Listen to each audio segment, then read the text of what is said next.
Thinkers. It's a new week. Happy Monday. Welcome to Tales of Praxis. I'm delighted that you would choose to spend it here with us. I'm Aaron Suduko, the founder of With a Terrible Fate, your online volunteer publication home for the most rigorous and involved studies of your favorite storytelling medium, video games, in terms of their narrative and artistry and all of the value that we all find in them. If you're just tuning in, Tales of Praxis is a series of streaming adventures and articles that I started a few months ago for With a Terrible Fate, focused specifically on this fine series of JRPGs by originally Namco, now Bandai Namco, the Tales JRPGs. They were really formative in my own years growing up as a gamer and a thinker and eventually a philosopher. They were really my first stories in the medium of video games, and I think a big part of what inspired me to take video games seriously as a mode of storytelling and an art form. And my first one in that capacity was Tales of Symphonia, which was why many years after playing that for the first time and many years after starting my more formal work on the narratology of video games, I was inspired to finally dig in and reflect on what the series means to me, and what's just so special about its storytelling language, the impact it's had on the medium more broadly when Tales of Symphonia Remastered came out earlier this year. So we streamed that, we streamed Dawn of the New World, then we turned around and decided, hey, that duology of games within the series was so much fun. Why don't we do it again with a different duology? Which was what brought us first to Zestiria, then to its DLC, Alicia's Story, and now finally to Tales of Berseria to round out that little adventure in the Tales series. Happy Monday, Grail. It is a pleasure, but not a surprise anymore to see you, and I'm happy to be able to say that. I'm glad to have trapped you as a regular in our real-life JRPG party. It's a pleasure. I've also been, as I said, publishing companion analytical articles as part of Tales of Praxis. There's a new one of those out as of last Friday, so now it's not hot off the press, but I guess you could say it's warm off the press. I'll drop the link here in the chat again for anyone who's interested. All about my experience specifically streaming and re-experiencing Tales of Symphonia as an adult, and what my experience with Regal this time around taught me about my broader experiences with the game and what I think both it and Dawn of the New Worlds are interested in trying to say. So that was delightful. I hope you check it out. I'm happy to chat about it if anyone wants to. Oh, Grail, good. You're invested now. My scheme can now initiate phase 2. Slowly drawing you in. No, it's all just a big Ponzi scheme to get everyone in the world falling in love with video games. So if we get that done, then I will consider it time well spent and a life well lived. I'm already diving into the article that I teased last week that I'm hoping will be the next one in the analysis series, hopefully with a far shorter delay because I'm really jazzed. And also now I'm on the upswing because every PAX convention or convention we lecture at, this happens like a few weeks out from the convention.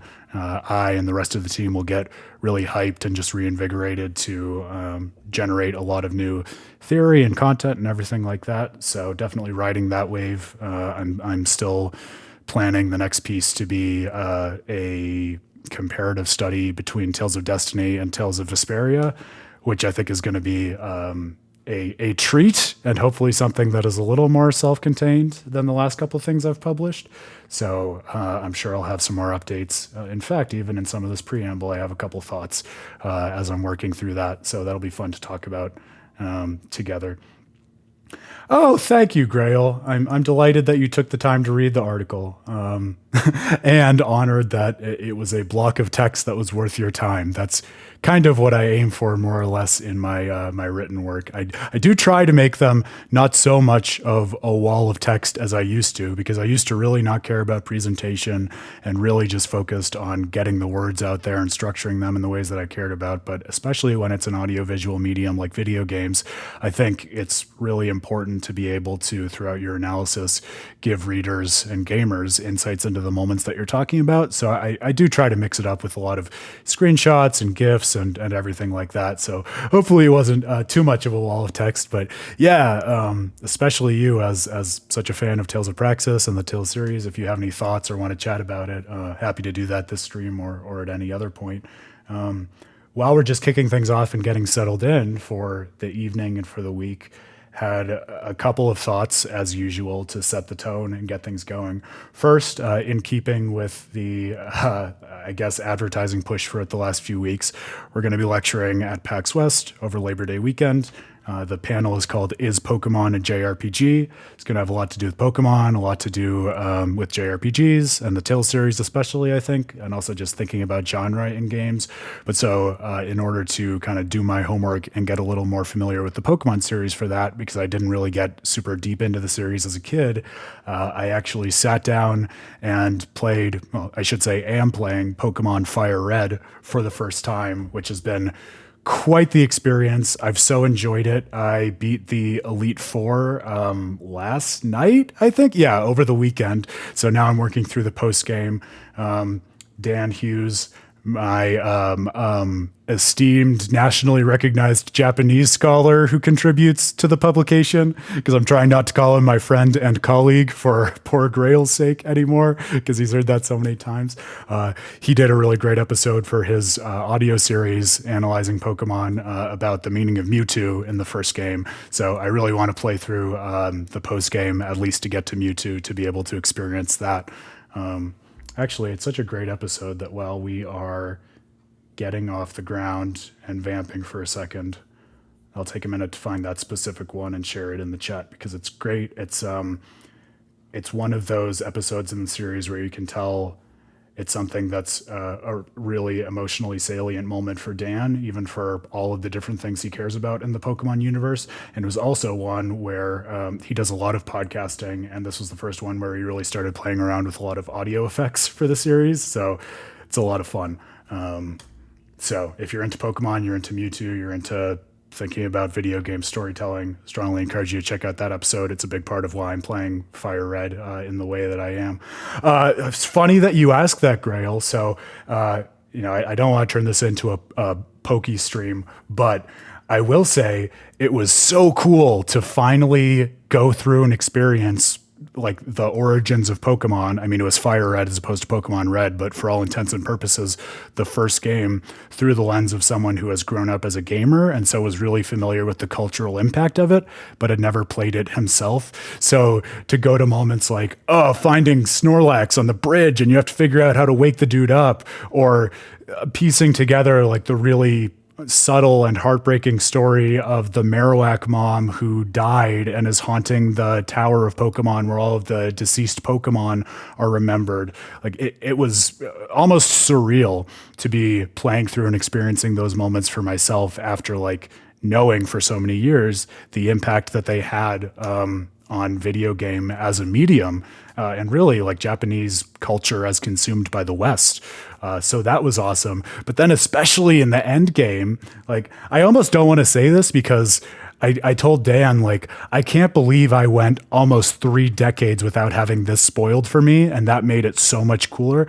But I am going to spoil it because it was awesome, and my guess is I'm the last person in the world my age who didn't have it spoiled. The fact that Giovanni, the leader of Team Rocket, was the final gym leader whom you had to like confront and face off against to get the last gym badge and ultimately challenge the Pokemon League. That was so cool. And it was all the cooler because I was prepared for your rival, Gary, being an asshole because that's what everyone talks about. Dan has talked a lot about that in his podcast. But I didn't expect the Elite Four to actually be like the 4 generals in the old Japanese storytelling trope of these like enemies who are against you and really actively dislike Red in a way that many of the later trainers in the Elite Four don't feel that antagonistically towards your character. So it was wild to be in this situation where I really almost felt like like Giovanni as the leader of Team Rocket, the classic mafia villains in the Pokemon universe, almost had a little bit more redemption because you're able to face off against him and foil his plans and remind him like what the magic of Pokemon is all about. Whereas the actual trainers who were the gatekeepers of the Pokemon League kind of came off a little more villainously in a way that wasn't redeemed. So I thought that was super interesting. The end of it played much more like a JRPG in terms of those little things than I had even expected. And like you said, Grail, the fact that Gary, your rival, actually gets there and becomes the champion before you. So it's not even like you're simply completing your journey. You also have to dethrone him in order to succeed. There was a lot more depth to its story than I would have expected had I not been listening to Dan's podcasts, because I think it's represented as, a relatively simplistic story where most of the focus is on collecting Pokemon and the gameplay and everything like that. But I really sat there as the credits were rolling, thinking about it almost as we do when the credits roll on one of these Tales games on the stream. And I was probably talking to my dog Evie about it since I wasn't streaming it and didn't have the benefit of your company. So it definitely gave me a lot of thoughts that I'm sure we're going to probe further in this presentation that's coming up. I know, that was one of the amazing things to me too, Grail. Not just my surprise, but the fact that basically everyone in the world and even in Gio's gym was like equally shocked at this revelation that he was a gym leader.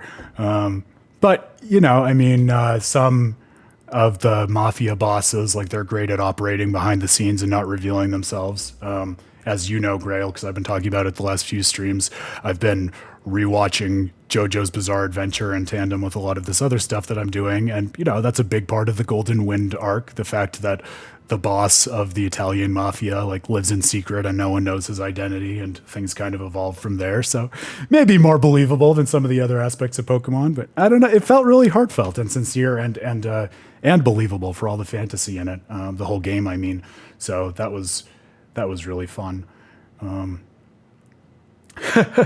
Like yes and no though, Grail, right? Because on the one hand, yeah, Gary is totally undermined right away. But on the other hand, he's so consistently like a belittling jerk to Red with basically no provocation that I didn't really feel a lot of pity for him in the way that I pity a lot of other villains in these games. Let's put it that way. I want to ease into Tales of Berseria. As viewers know, as you know, Grail, we're in the beginning of venturing into its second act. And so by way of stepping back and thinking about things a little more broadly before we get into this, I thought maybe it would be worth taking just a few minutes to think about what a second act is in stories generally and in video games, and kind of how I've been thinking about it specifically in the Tales games. Because, I talk about, and we've talked about on the stream, and Grail, I know you've used this term too, like the game's first act, its second act, its third act. And I think that is a really useful and common way for thinking about these stories. But it occurred to me that, based on what kind of background in literary studies you've had, even if you've studied literature, but maybe just not this particular way of thinking about it, you might be kind of lost when we're, throwing out terms like, okay, we're going into the second act now. And you might be wondering like, well, there's no title that says that. I feel like maybe the story's changing, but how can you really tell that? So I thought maybe it was worth, not lecturing, but stepping back to just think a little bit about how I think about that and when it's useful in these stories and when it maybe outlives its usefulness, like genres do in the way we've been talking about in terms of what makes a JRPG the last couple of weeks. So if you're not familiar with this idea of, talking about a story at a glance in terms of acts, a story can have a number of different acts. Sometimes it's not even the best way to think about a story. If you think about something like Dawn of the New World, that's explicitly separated in terms of chapters rather than acts, right? But many stories can be broken down into what's called basically a 3-act structure, where you have kind of the first act setting the scene for all the conflict that's going to happen, and the characters go through like one iteration of an arc in one way or another, and they learn more about the world and themselves in a way that carries them into the second act, where they kind of have to cope with everything they learned in the first act and learn more about themselves and each other in the world. And then the third act is kind of the climactic act where they finally understand where they stand relative to each other in the world and have to usually make a decision that changes the world and themselves in one way or another, right? I think it can be useful just, again, as like a heuristic or a framework, because especially if you're just trying to figure out a way to carve out, especially a very long story like a JRPG, into smaller, easier to wrap your arms around and think about components, breaking it down into something like those smaller, well-defined arcs can be useful as much as anything for just starting a conversation about these elements of the game and its story. And it does so happen that even if it's maybe not true for every single Tales game or every single JRPG, I think as we've even just experienced on the stream, a lot of the Tales games do fit a 3-act structure pretty satisfyingly well in terms of how one wants naturally to think about it and talk about it, right? I talked a little bit in the abstract about what those 3 acts can look like. And, Grail, I'd be interested in how you break this down and think about the different acts for something like a Tales game in your head. But I put together a few thoughts in terms of like how it more specifically applies, especially to Tales games, but I guess you could say JRPGs more broadly too. So like Act 1 is typically the kind of thing where we learn about the core characters, maybe not all the characters in the party, but the first ones we encounter. So think about like the Silverant party members in Tales of Symphonia, something like that. And they find out about, their major conflicts, and they set off on some kind of journey where both those characters and we as players have a pretty deep misunderstanding about what it is that we're trying to do based on the context that we lack about the world. So think about the journey of regeneration in Tales of Symphonia, right? Where it seems like we're on a journey to save the world. Turns out the journey of regeneration is meant for something very different, but we don't know that in the first act, which basically culminates at the Tower of Salvation, where you think the journey's wrapping up. Turns out you discover something totally different was going on, or what we just played through in terms of Velvet arriving at her moment of revenge against Artorias, and how not especially well that went, let's say. Then we roll into the second act. So this is talking about where we are in Tales of Berseria now, right? That journey fails to accomplish what the characters hoped it would. That is the journey in the first act. So now they have to make a new plan while they learn more about the world and each other. So again, thinking about the model of Tales of Symphonia, because I think it's great for this, the party has to regroup, and the second act of that game is where they really think about the meaning of Tethe'ala, the relationship between these two worlds, and they decide to go on this quest to sever the mana links between the worlds in order to try to make it so the worlds don't have to vie off of each other for this unitary mana supply, right? And of course, we know how that goes from Tales of Symphonia. Once again, it's sort of a shot in the right direction like the first journey was, but still kind of misses the mark because of lack of context. And then finally, in the third act, the characters discover what's really caused the problems in the world that they've been trying to solve all along, and they decide how to resolve those problems in a way that changes the world and oftentimes empowers them personally as characters to understand themselves and live in the world in a healthier way. Right? So the third act of Tales of Symphonia, focusing on really learning about the history of the world in a way that corresponds to learning about Colette's sickness, which is Martel's sickness, figuring out how to save Colette, and also figuring out how to heal the worlds from kind of the original wound of Mythos and the Eternal Sword, right? And if we take that as like a general structure of how JRPGs can use this kind of storytelling, I think many of the Tales games fall into that framework. But one thing that I was thinking about, which I thought was kind of interesting, was like when you sit down and actually think about the different entries in the Tales series, one thing that I noticed, at least this is my feeling, and I'm interested in how you think about it as well, it seems like those 3 acts kind of revolve around different elements of the story. And what I mean by that is there are some which focus more on sort of things like the personal growth of the protagonist. Some focus more on the main conflict of the world and what needs to be resolved. And some even focus on enemies in the world.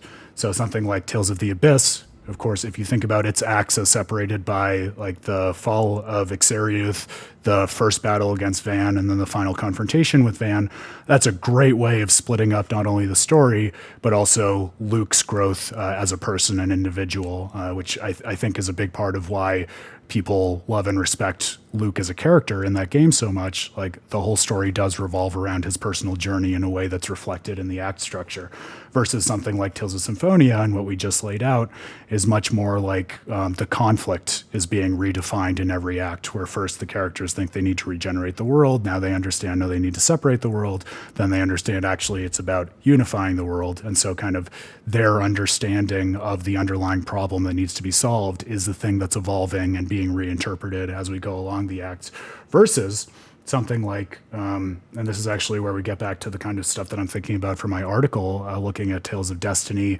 and Tales of Vesperia.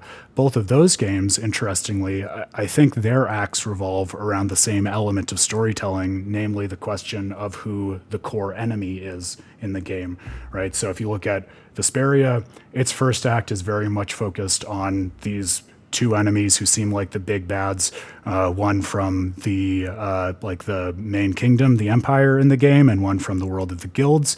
We have Rigaud and we have Barbos, I think is his name, the leader of the like assassins guild. Then you realize, no, in the second act it's all about Alexei as the main antagonist, and then finally we arrive at Duke in the third act. And then similarly in Tales of Destiny, we start out with this high priest Leiden, who seems like the main architect of moving the Eye of Atimony around the world for his own purposes. Then it turns out it's all about Hugo, the leader of the corporation that governs the control and distribution of lenses throughout the world. And then finally we arrive at Kronos, the big bad, trying to revive the entire Etherian culture at the cost of the underlying world, the Earth, which it envelops. I don't know whether that has anything to do with the way in which those two games similarly treat ideas of destiny, which is what I'm thinking about in my article.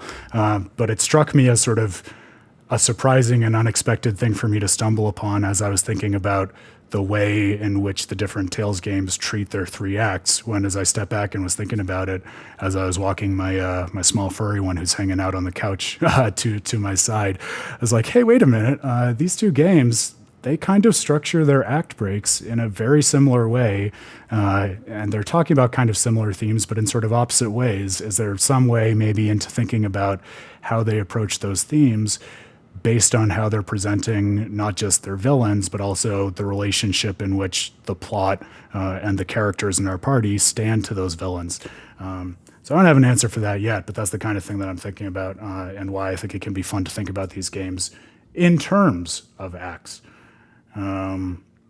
Grail, I'm going to pause quick and catch up on your messages. Yes, another much easier indicator of act breaks or act changes in these games is when the battle music changes. But jokes aside, I mean, that is part of why it's useful to think about like the language that these games have for their act breaks, right? Sometimes the music changes. Sometimes, like in Arise, most notably, we get a whole different intro once you passed a certain threshold in the story, which is awesome. So it definitely, like we were talking about actually with shifts in music on the last stream, it can be a really good way to not only set, but also change the tone of the story as it evolves over the course of tens of hours.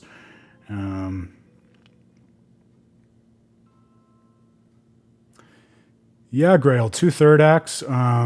I'm not sure if I've played the ones that you're thinking about. You might also just say 4 acts. Another structure that's pretty common, like we were talking about during Alicia's story following Tales of Vesperia, is the idea of a coda, where like the last piece of a story isn't quite another act that's structurally analogous to the previous pieces, but more of a smaller, self-contained kind of commentary on or reinterpretation of the themes that happen throughout the acts that go before it. I ended up feeling like I talked about at the beginning of Alicia's story that, well, that was DLC as opposed to the main game. That really felt like a coda to a lot of the themes that we were discussing throughout Tales of Vesperia.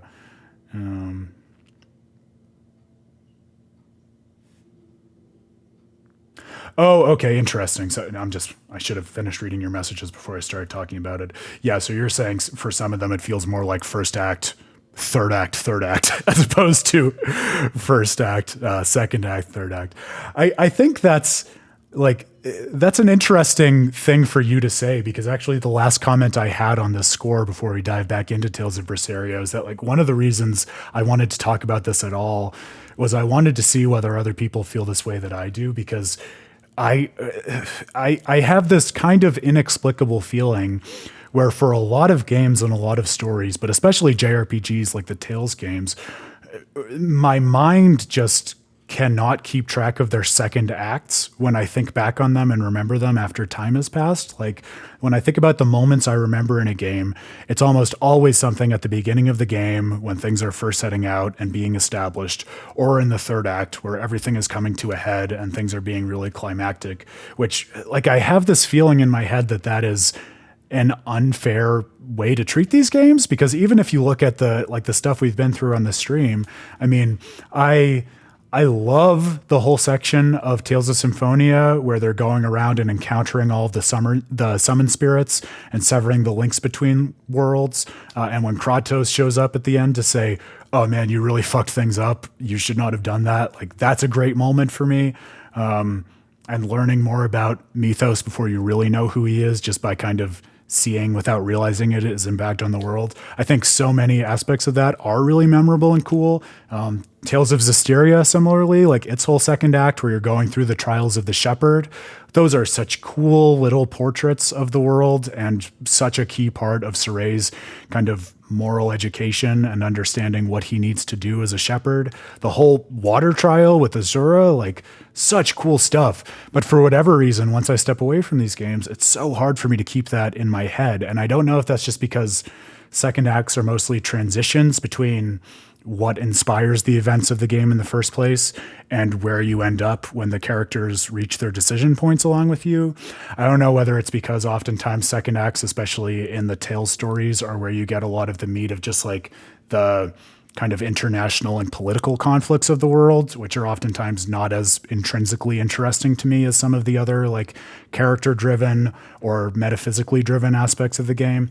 But there's something about me where it doesn't quite stick the way the rest of it does. And so I really want to try to get over that, because there's so much good stuff in there. And especially as we're diving into the second act here, I want to be able to do it justice. But I don't know if I'm alone in that or if other people feel that way too. Okay, Grail, so you're with me. That makes me feel a little better. You and me, brother, simpatico. It's good to know I'm not an audience of one at least.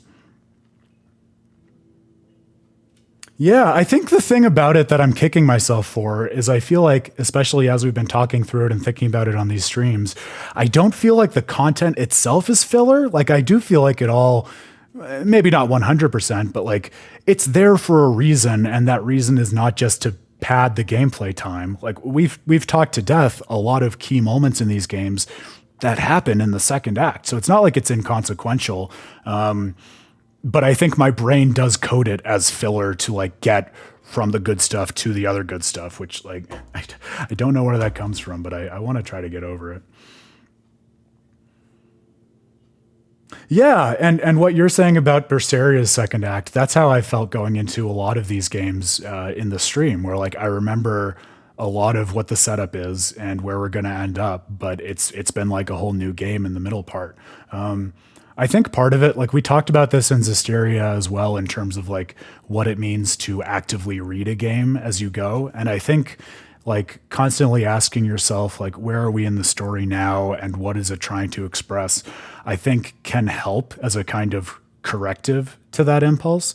For instance, like we've been talking about as we go into the second act here, like I think to me right now, Berseria's act structure pretty closely mirrors, like we were talking a little bit about last time, Tales of the Abyss, in the sense that it's largely about the personal journey of Velvet, where the first act really revolves around her deciding to survive because of this revenge quest, and then getting to the point where she can satisfy her thirst for revenge, and she fails. So then the second act very naturally sets up this existential question for Velvet.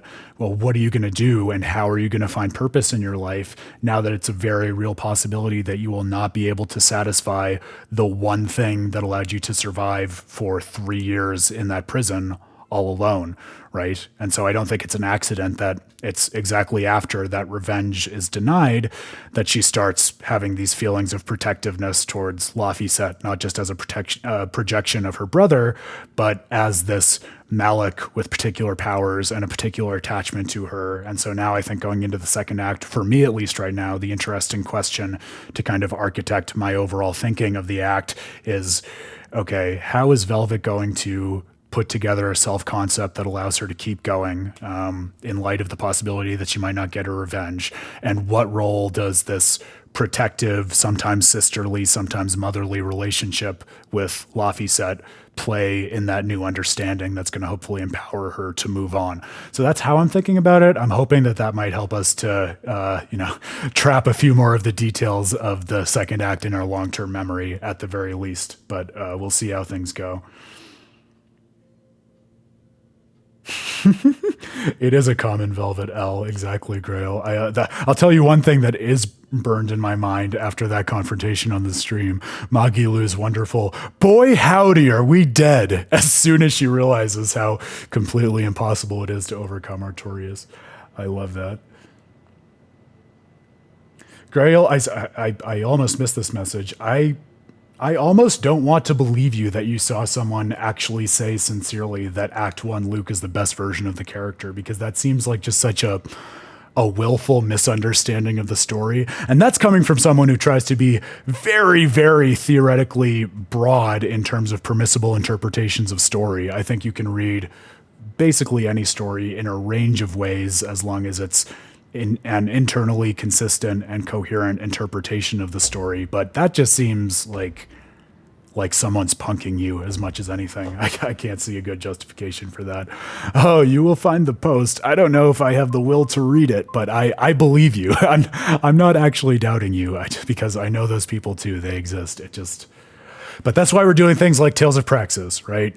Look on the bright side. I think it's a great opportunity to really play through a video game that deserves literary treatment as a kind of book club and dig a little deeper into this stuff. Because like we talked to death with Zestiria, right? These games have all of this literary sophistication, and especially when they're so long and so interactive, it can be really hard to see the forest for the trees and keep track of all this stuff. That, as much as anything, I think, is a really succinct explanation for why heuristics like the 3-act structure are useful.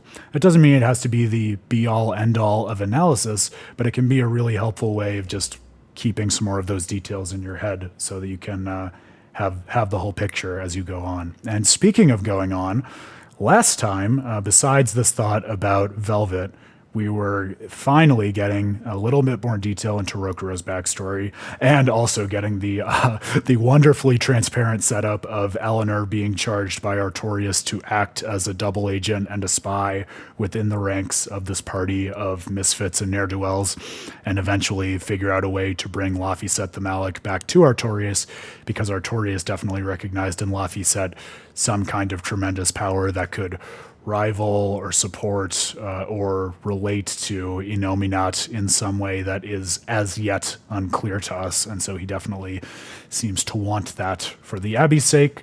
Rokurou, we finally learned his rosebud, if you will, is being totally outclassed in his past by his brother, Shigure, who asserted himself as the rightful owner of this basically divine blade, Stormhowl, the family legacy, which kind of set Rokurou down this path of resentment and demonhood, and ultimately becoming a war demon. Thankfully, we just happened to stumble upon not only Shigure, but also the blacksmith who made Storm Quell, the lesser sword, which Rokurou is carrying around. The blacksmith's name was... Someone going to remember before I find it in the synopsis? Kuragane! All right. Close. So, he got Kuragane to, in Kuragane's pursuit of forging a better blade, forge Rokurou dual short swords from Kuragane's head itself, which was such a cool symbol and testament to the passion that these guys have for, I guess, their equivalent of Velvet's Revenge. a nice case of symbolism in the game, like we've talked about before, and also just a nice symbol of the passion and emotional content that is increasingly defining this group of misfits and ne'er-do-wells as we go on further in the game. And so now that we have those swords for Rokurou, we are headed to port, not just in order to find Grimoirh, Magilu's friend, who can hopefully decode the book that Laphicet has to figure out what the heck is going on with the Nominat in the Abbey and what to do about that, but also to confront Shigure again and help Rokurou pursue his vengeance against his brother. Oh no, you shared the post. Does that mean I have to read it, Grail? I kind of don't want to. I hope you shared my analysis. You should have. Although, in my experience, when people have an agenda like that, well, sometimes they're open-minded, but sometimes they are looking for an excuse to shore up their own views about these things. Read the second bullet point. You know what that reads to me? Like, that bullet point alone? It reads to me as someone who misunderstood the story in the sense of playing through the game and getting through Exariuth and then just being so turned off by Luke that they put the game down and therefore didn't experience the entire arc or what the game was trying to say with his character. Because yeah, he does, like, as he's coping with everything that happened at Exariuth, he does in a certain sense get worse. Like, everyone rejects him. He withdraws inside himself. He gets depressed, X, Y, and Z, cash it out however you want to. But then, like, the game goes on and we see everything else it has to tell us. But everyone's entitled to their opinion. Just people forget to say on the end of that, also people are entitled to their opinions being wrong. Just because you have an opinion doesn't mean that it is intrinsically thereby justified, which is why we spend time on Tales of Praxis thinking about things like standard of evidence and thinking about the textual content of these games and interpreting that as opposed to just saying, oh man, yeah, I feel like Tales of Vesperia sucks or whatever. Notice, actually, that speaking of arcs, one of the arcs when we did Tales of Vesperia was me starting out, as I've said since then, with a very unfairly simplistic memory of what Tales of Vesperia was about. And then as we actually talked about it and went through the content of what the game was, like totally seeing it in a new light and interpreting it in a new way. So sometimes if only you are open to what the game is trying to say, you can end up kind of, like a lot of these JRPGs teach us, put your ego out of the way and see what your relationship with the game actually is and get more out of it for yourself and in terms of your perspective on the artwork. He's so hard-headed, he made a sword out of it. All right, you got me. You broke the seal on the first dad joke tonight, Grail. That's usually my job.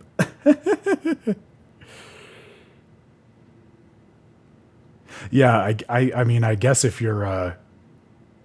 If you've decided to pick up a JRPG just to be able to laugh at the hero, then yes, he gets worse after Exariuth. But yes, I mean, I think you and I are in agreement that if that's what you're looking to get out of Tales of the Abyss, you're probably playing the wrong game in the first place. And also, I'm not going to get up on a Tales of the Abyss soapbox, despite the delicious bait that you've given me, Grail. But I will just say that if you're paying attention, even in the first act of the game, there is plenty to indicate to you in there that Luke is not someone you should be enjoying or on the side of, despite the fact that he is the main character in the main party. And so if you think he's there for comic relief or just poking fun at or like a sideshow character, that's...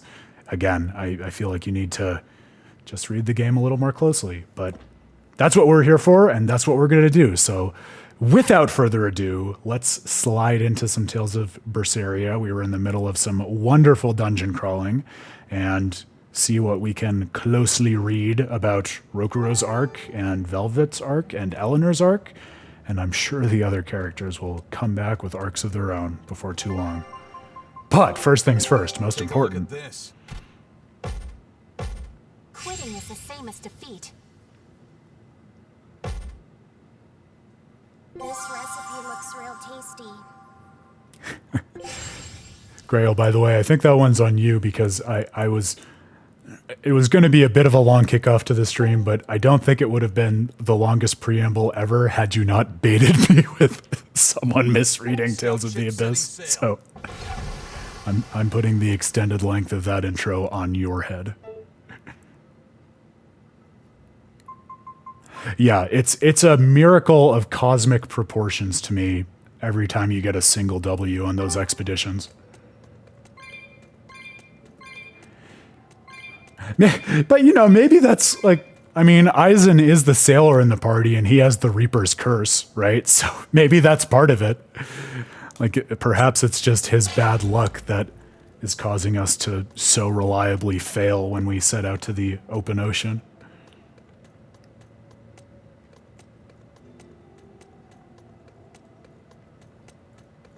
Yeah, 40 minutes. That's like, what, the length of an hour drama on TV with traditional commercial breaks. So, listen, as long as you're enjoying it, Grail, and you find it digestible and like, I'm not just talking for the sake of talking, then mission accomplished. I'm more than happy to talk for as long as you will have me, as long as it is Rokurou, productive content.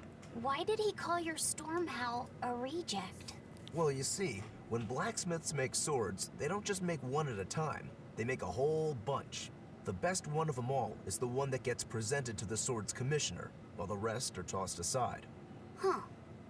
I didn't realize the standards were so high. The head of my clan gets the real storm howl, and his siblings get the remainders. So one is real, and the others are imitations? I guess so. Shigure has the real one, and yeah, guess that makes Talk mine. about easy ways to give people I'm sorry, little sibling I didn't syndrome. mean to imply... Don't apologize. You got me to finally realize something. It might just be why I'm so hung up on beating him. Oh. And to Velvet, which Laphicet is real, and which is the imitation? Damn. Coming in hot, Magilou. She means my name. It's the same as Velvet's brothers. It's a little early in the story to call that out, I feel The like. one who went and got sacrificed by Artorias. But I guess Magilou is no Surely holds barred when it comes to mistaken. that stuff. Our shepherd would never do such a thing. But what else could make Velvet hate Artorias so much? I don't... So you have a truth, and Velvet has a truth. Now which is the real one, and which is the imitation?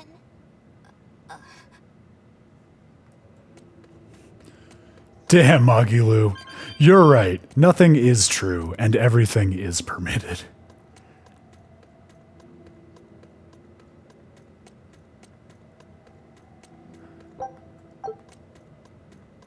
Krail, I just I read the title of the Reddit post that you sent me because I hadn't clocked that before, and I guess I did kind of prove that person's point in terms of very instinctively revoking their Tales license. I was shooting from the hip, though. Here's the thing. I think, like, Reddit and those forums, I mean, they can be great places for the kind of discussion that we do, and it's always such a pleasure to talk about, like, the kinds of stuff I'm thinking about for my articles and even on the stream in those places. But I do think it's also the kind of place where sometimes people just offer hot takes just for, you know, starting a fight or being contrarian. Like, if it were a good faith conversation, I would be more than willing to listen to and talk through the nuances of like why someone feels that way about Luke. But I don't have a lot of confidence that the substance is always there. And maybe that's my problem. Maybe I do feel like if you give people a chance to explain themselves, they oftentimes will, but not always. If anything, though, I think the broadly speaking ethos of the Tales games in terms of the kinds of conversation and like the mode of learning lessons that they engender amongst their players, like I do think they're more likely to help with the average caliber of conversation about interpreting a game that you like with someone else who likes it, rather than being deleterious to it, like something like Call of Duty or something more like that that's not so self-consciously concerned with positive messages of communication and collaboration with you.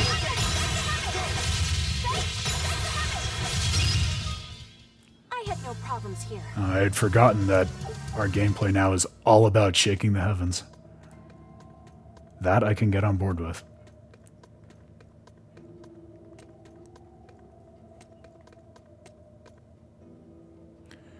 It's what do they call it? There's a term for it now. It's so endemic to society, right? Like the doom scrolling or whatever, where you just keep looking at content on those sites that you mentioned, Grail, without really caring about any of it or paying a lot of attention to it. It really is just total anathema to like productive or rewarding conversations. So, I mean, it's like you said about me with one of my quirks a couple streams ago. Like, at least you're self-aware and you realize it, right? Which I think is the bigger part of the battle to overcoming it. I will say, for whatever it's worth, and I think it's worth something, you know, I've been like publishing on the philosophy of games and their storytelling for, I think, about 8 years at this point. So pushing a decade. And I've always tried to like engage the actual gaming community about this stuff because like I've said a lot, the ethos of With a Terrible Fate is all about studying this stuff in a way that makes a difference and is rewarding to the people who actually care about it, the gamers who love these games so much, as opposed to just being some idle intellectual exercise. So I've always shared that stuff to Reddit, and I do feel like in the past few years, when I've shared my work, on average, like the average like Reddit comment or question about it or piece of feedback is more well-intentioned and receptive and willing to actually like read and think about the content that I'm sharing. Whereas back years ago when I was starting out, it was much more the, you know, like whatever worst impression of Reddit and forums like that you could have in your head, where people were just always on the attack and defensive and unwilling to think about other people's points of view. So I do feel like, you know, maybe not all of society's conversations are moving in a positive direction, but I feel like some of them are. And I feel like, I don't know whether it's more reflective of gamers growing up and thinking about this stuff more, or Reddit being conducive to good conversations if you know where to look, but I think some people are either getting more open-minded or just being willing to share that open-mindedness with online randos and conversations, but it seems like there's reason to be at least cautiously optimistic about some of that stuff.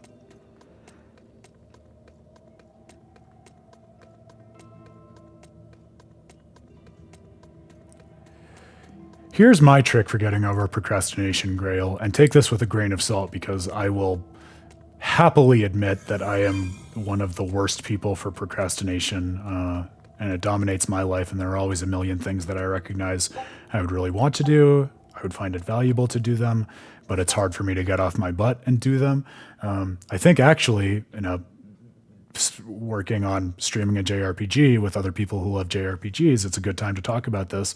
If you procrastinate with stuff like a JRPG or like a Gurren Lagann style anime or even JoJo's Bizarre Adventure, like it's easy to kind of trick yourself into getting over the procrastination because all of those stories are so like deeply concerned with questions of motivation and inspiring yourself and others to achieve amazing, unbelievable things. So if you're paying attention to the things that you're procrastinating with, and it's procrastination content that has some substance to it, as opposed to just doom scrolling through social media or whatever, it can kind of like push you over the hump and get you over your inertia to actually do some stuff. At least that's what I found with some of this.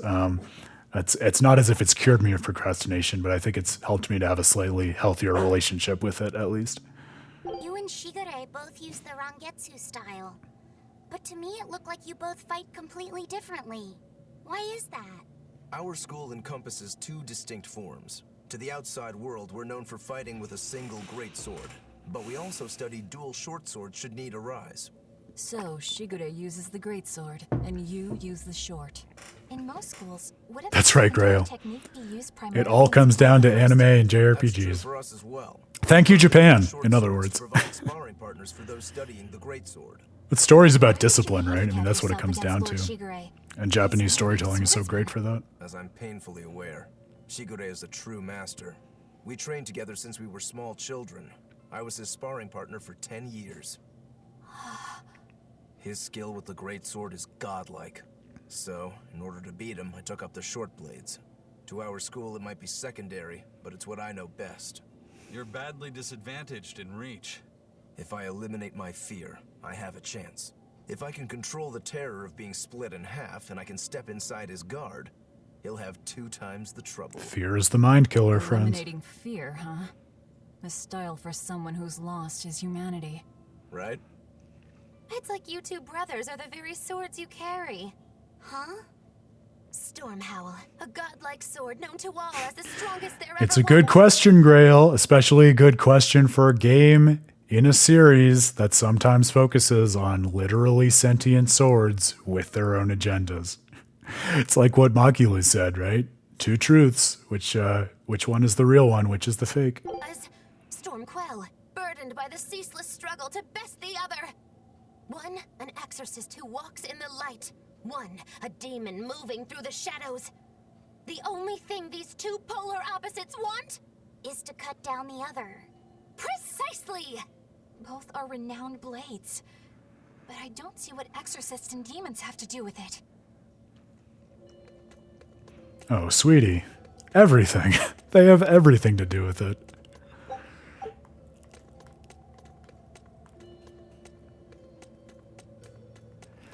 Eleanor is striking me. I don't know if I had this impression of her the first time through the game as this kind of person who sort of has passively meandered through life without thinking very critically about a lot of the stuff that goes on around her, which I guess actually really nicely feeds into the conversation that we've been having in the stream so far. So it's kind of interesting to see her mind very gradually opened up by degrees to thinking about, like, well, why do you think it is that Velvet hates Artorias so much? What do you think that demons and exorcists have to do with the nature of world history and things like that? I like that. It's also, this is maybe a very pedestrian point, but as Rokurou was talking about his history with Shigure there, it also occurred to me we have some really nice like complementary relationships in terms of Velvet being the older sister who's hung up on the loss of her younger brother, whereas Rokurou is the younger brother who's very hung up on the like dominance and overpowering of his older brother. So maybe keeping track of those 2 relationships in conversation with one another as we go through the second act, maybe that could also help us to get some new insights out of what the hell the second act is doing here and what it's trying to say. Yeah, exactly, Grail. She's like, didn't you already make the joke a couple streams ago that Eleanor is a Reddit user? She's like, very average, run-of-the-mill person on the forums. But with a good real-life JRPG party, she can get some new insights on all of that dancing through life she's been doing. You'll be rust on my blade. Dancing through life? I don't know if that scans. It's a Broadway reference from the show Wicked. I don't know if that's still timely or relevant in 2023. Maybe Aaron needs to update his references at some point.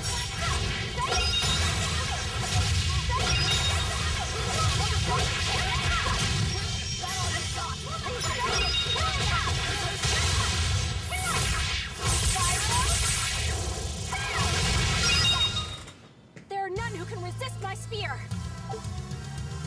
Incapacitator. Oh, I love that.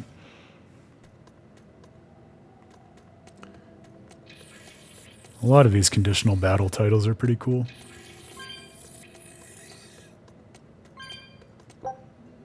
It makes you feel like, especially with all of the chaos in battle where you don't always know exactly what you're doing, you're achieving something that is interesting and meaningful when they award you a title for it. On to battle.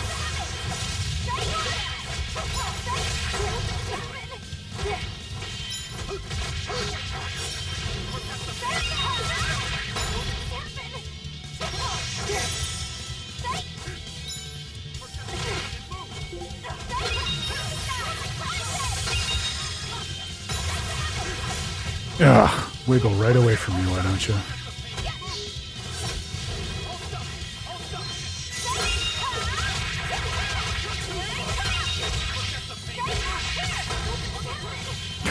Maybe?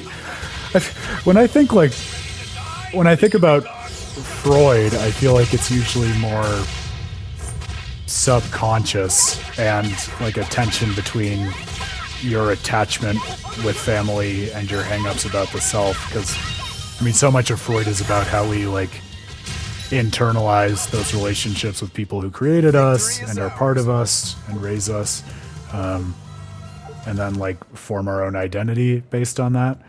Whereas I feel like this is more of like just family drama. That's unfair. That sounds more like vapid than this obviously is, but there might be something there. Yeah, instant stuns are my favorite. It's great. It's the quickest way to guarantee a great time in battle.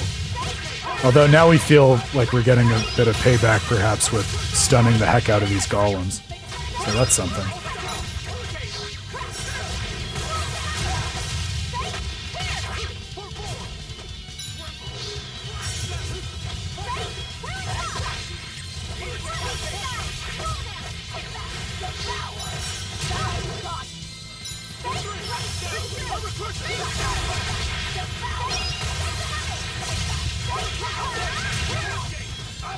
That is one of those things, that psychological aspect, Grail. I'm thinking about your Freud comment a little bit more, where, like, for instance, I don't remember how many more flashbacks we get from Velvet.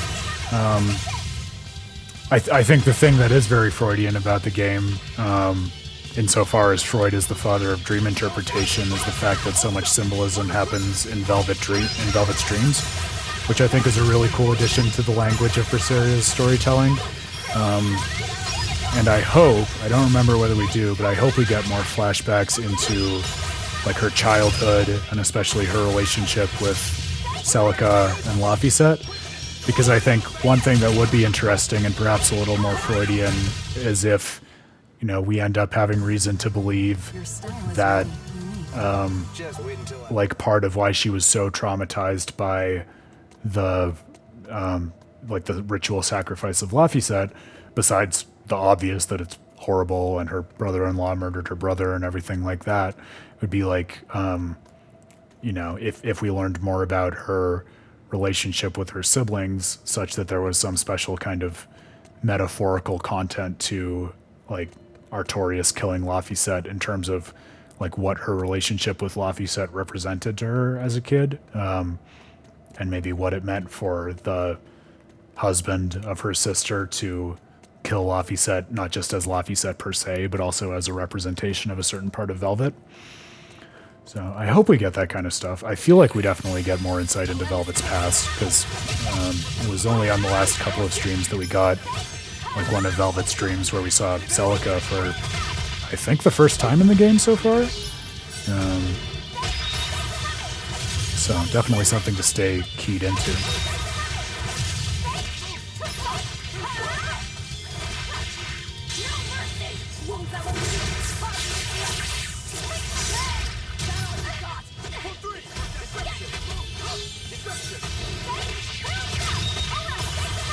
Have you finished your challenge run at this point, Grail, or are you still working through it?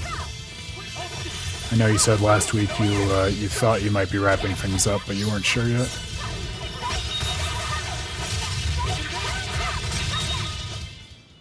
Come on, really? How's my audio, by the way? Has it stayed fixed? I have reason to believe that it has, but I want to do a random check to make sure that it's still copacetic.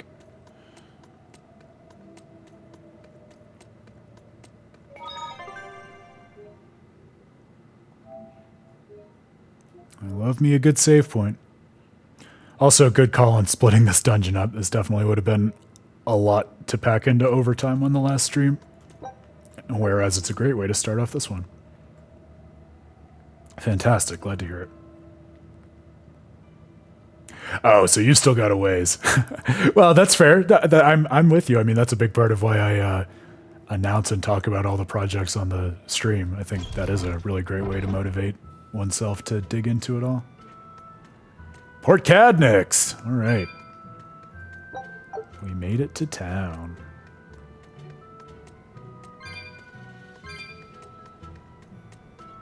Spoilers, Grail! No, I'm playing. I kind of assumed.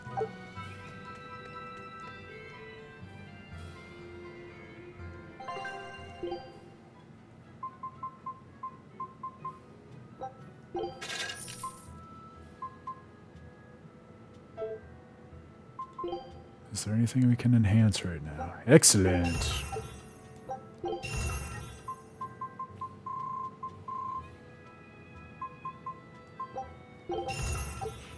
Oh yeah, I know. I appreciate it. I need all the help I can get.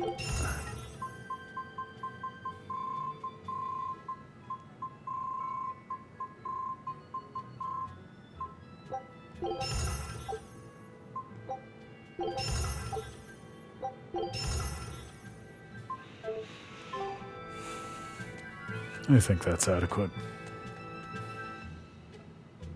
Oh, there's no one to innkeep for us. Oh, they even had little commentary about it. It's weird that that little side commentary between Velvet and Eisen wasn't voiced, though. I feel like virtually all of it is in this game.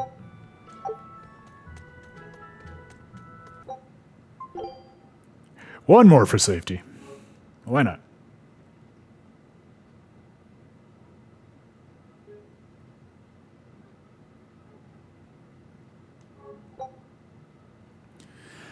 Yeah, I think we've talked about this before, but I feel like I have to be in such a specific mood for grinding, and especially in a Tales game where I'm oftentimes so wrapped up in the story and the world, feeling like I have to grind is never a great feeling in my book. But I also don't do the kinds of challenge runs that you do.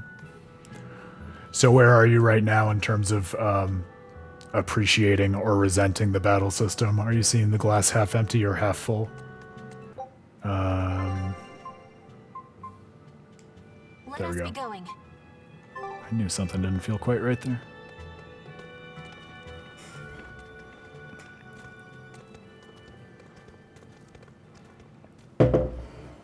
There they are. Fair enough. Which must mean they took out every one of the exorcists who went after them. Hey, I told them not to bother. Now how did that sword of yours turn out? Super good. Notice me, big bro. Fine, I'll find out for myself.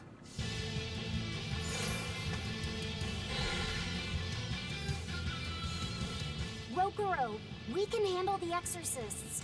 Go and find your victory. Oh, what a nice line.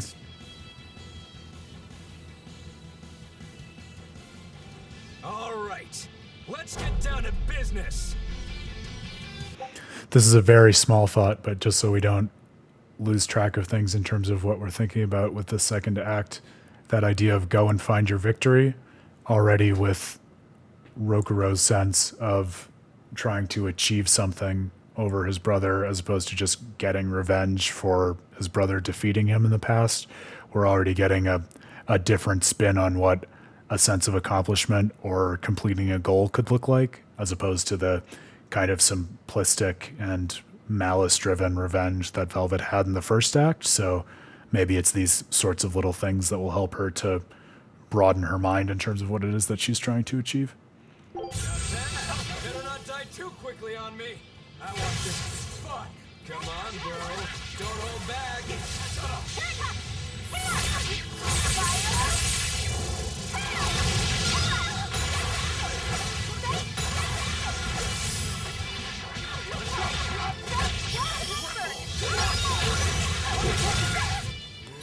Those are some fine looking swords you got there. Take a good look, because they're going to cut you down. It wasn't. Not really. Can we not swap Velvet out? Because she doesn't have a blast gauge? That's annoying.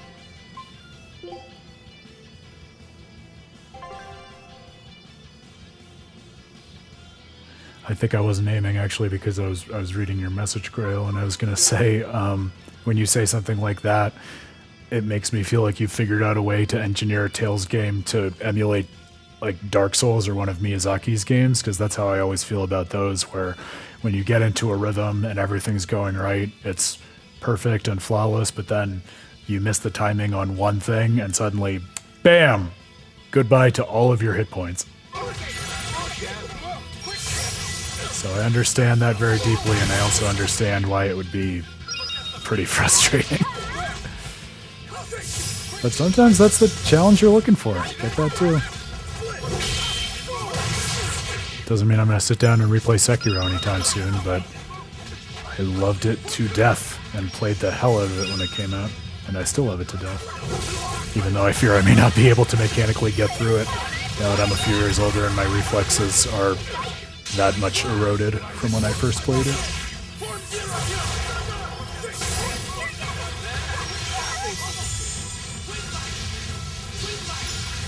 I don't like the looks of that.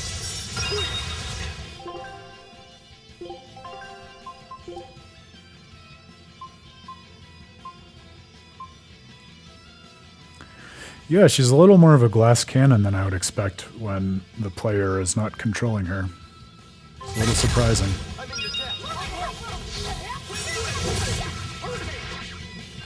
Yeah, I do need to get into the habit of better watching my other party members now that we can juggle them out. It's not quite second nature to me yet. Oh, the same thing that's happening to my ability to talk. Look, it's Monday. And it's the end of Monday, so we're just kind of staggering through to the point when we go to bed, right? That's what I'm telling myself anyways. Oh no. Oh god.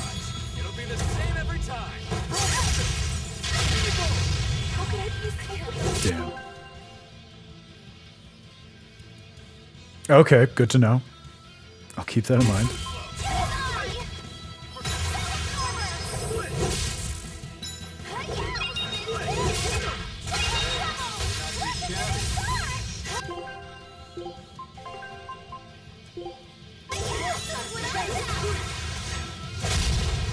I might actually just switch back to Aizen since I know how to play as him.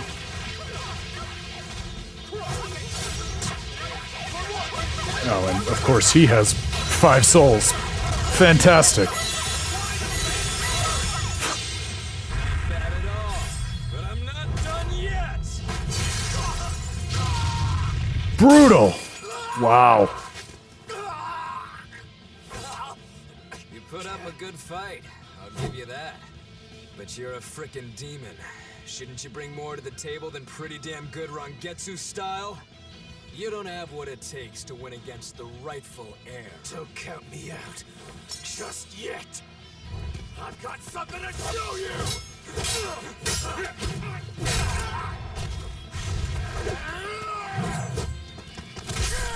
Oh my god! Wow, I forgot that.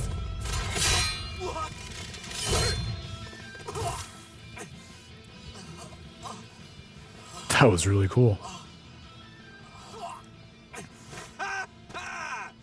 Now that was clever.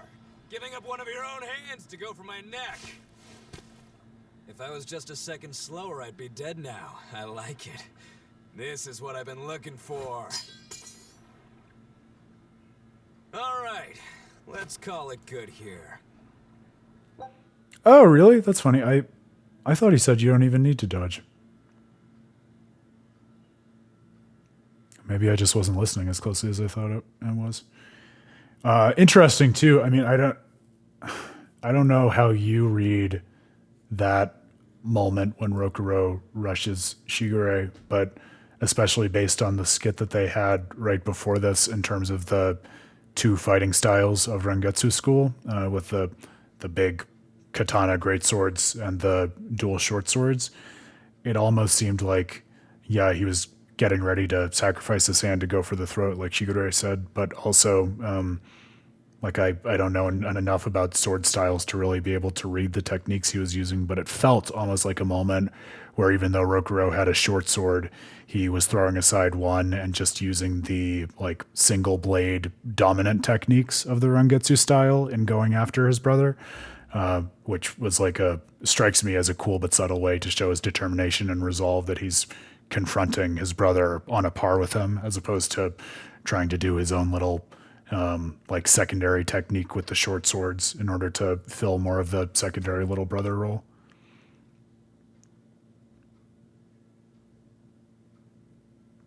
Yeah, that was, talk about visceral. I mean, this game has a lot of visceral moments, and that was certainly one of them. Listen up! I felt it too. If y'all want any hope of beating me, come find me once you're more skilled and better armed. What a mean thing to say, especially when you're not wearing any armor. Cut you down. No matter how many times I lose, no matter how many years it takes. Give me the demon eye. Oh, I thought he was going to get the red eye glowing again. There we go. That's the face I'm looking for. So vicious. It's perfect. What is wrong with him? Shouldn't you be worrying more about your own skin? The entire Abbey knows by now that you're a traitor.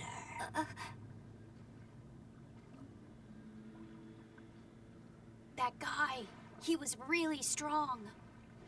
Yeah, he was. They all are. But we will beat him if we must. No matter what it takes. Yeah, I love that. They really look like they could be brothers. They sound like it. They have the same mannerisms. It's a very believable relationship. Let's get going. Oh yeah, Grail, is that right? You get it personally? Please, take me with you. I'll make a sword that surpasses Stormhowl yet. I know I will.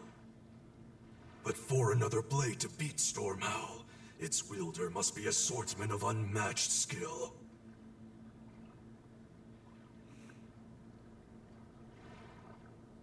Hey, Eisen. Got any room on this pile of wood scrap for a suit of armor? If not, make someone wear it. Oh no, Grail. You full on caught my disease of dad jokes. Thanks. Look out, you can never go back now. Okay, we're off to find Grimoirh and decipher the book. You know where we're going, right, kiddo? Yeah, we're headed for the Assault Archipelago. I guess it is only fit to insert some wordplay jokes into the successor of Tales of Vesperia, since they're not doing it themselves. Keep Lila's spirit alive. Ooh, we got all kinds of arts. I love it.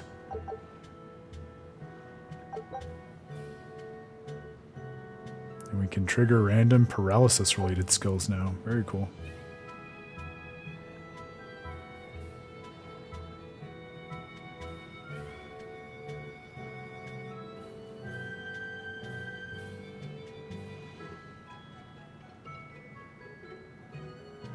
Oh, cool. So it's like another tier break soul once she's already used it. Neat.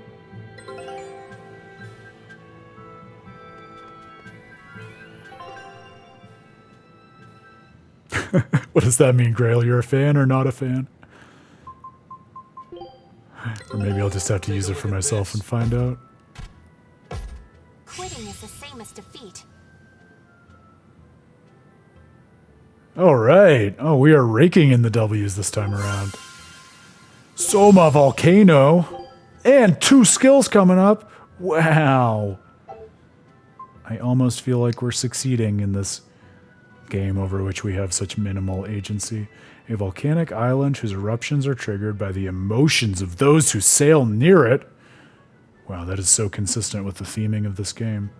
Tales tell of a forest made entirely of gems near the heart of the island.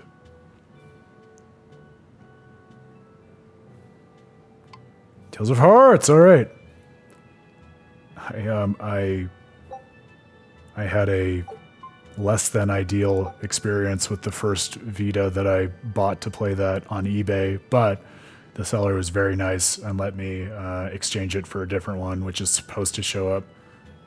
I think it was supposed to show up today, actually. Maybe tomorrow. Scout ship setting sail. But needless to say, I'm very excited about Hearts. So, thank you for calling out the reference. All the more to look forward to.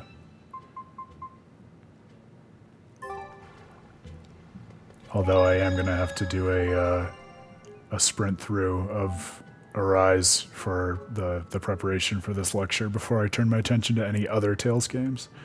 But then, after that, we'll probably be wrapping up Berseria, and I'll probably be playing one with my offhand off of the stream, so we'll start plugging through some more to be sure. Not as if we don't have enough on our plate, but It never Such ends. a mysterious weapon.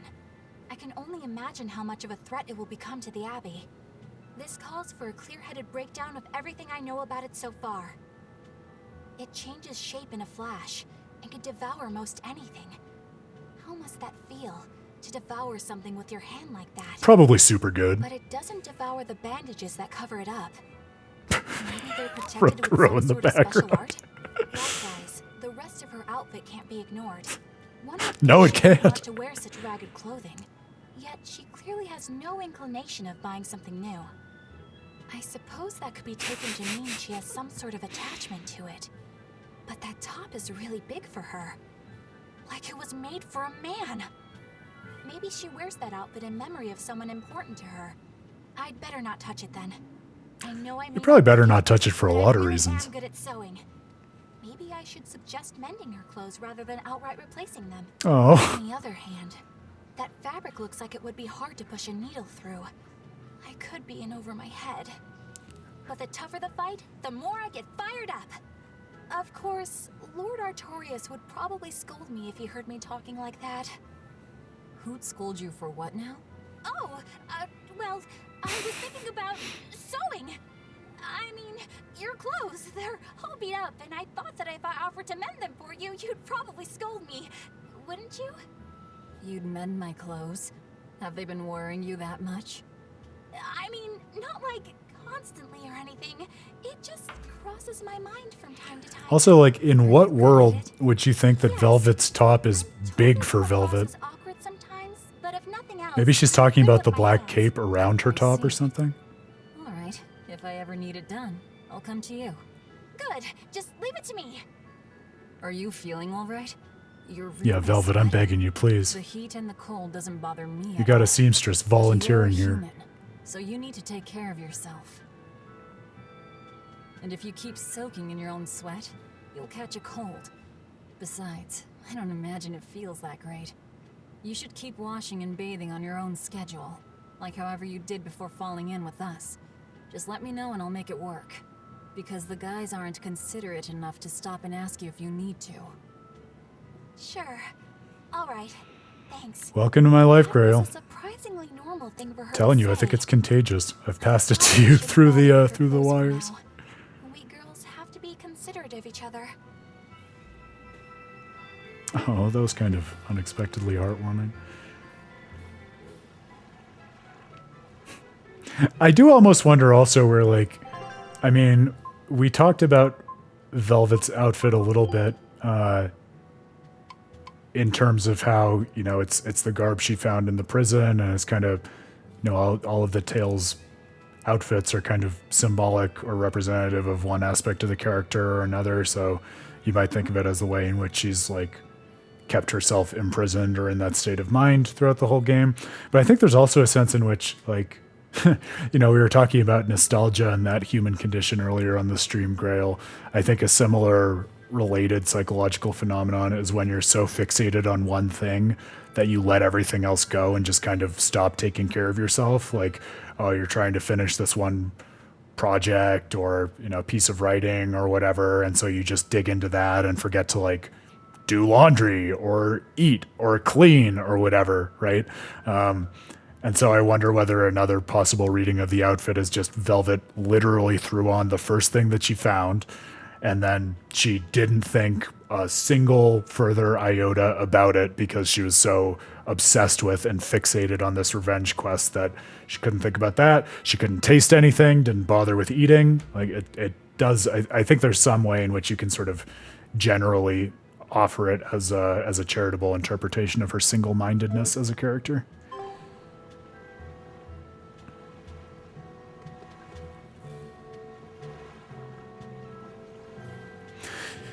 Yeah, I've gotten that feeling too, Grail. I wonder whether that's part of why it feels like so many of the art combos flow naturally together, because so many of them are super similar.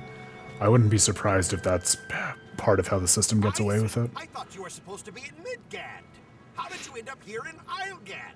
I thought I'd gotten used to you performing the impossible, but this time, I'm at a loss for words. We heard from the Bloodwings that the Abbey might have taken you guys out. Not this time, but our luck won't last forever.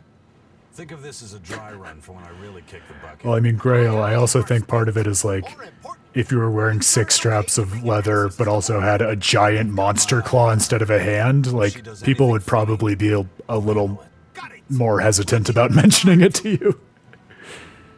Just out of fear, if nothing else.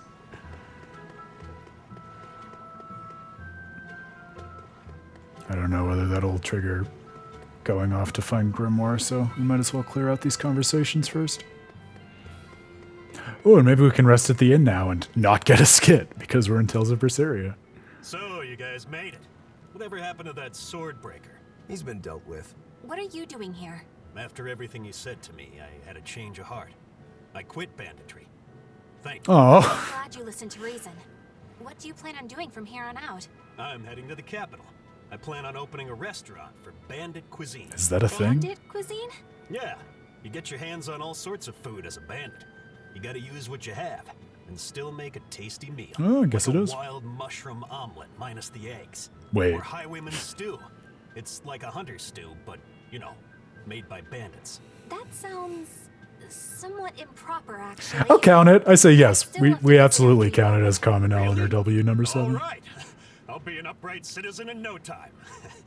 Maybe even the kind of man you'd consider spending some time with. Oh my god. I'm rooting for you. Hey, were you actually listening to him?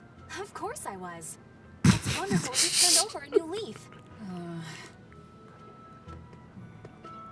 Eleanor is like Saray. Too married to the game and to the duty to have any hint of a sex drive. Yeah, extremely based. You miss 100% of the shots you don't take, as Michael Scott taught me.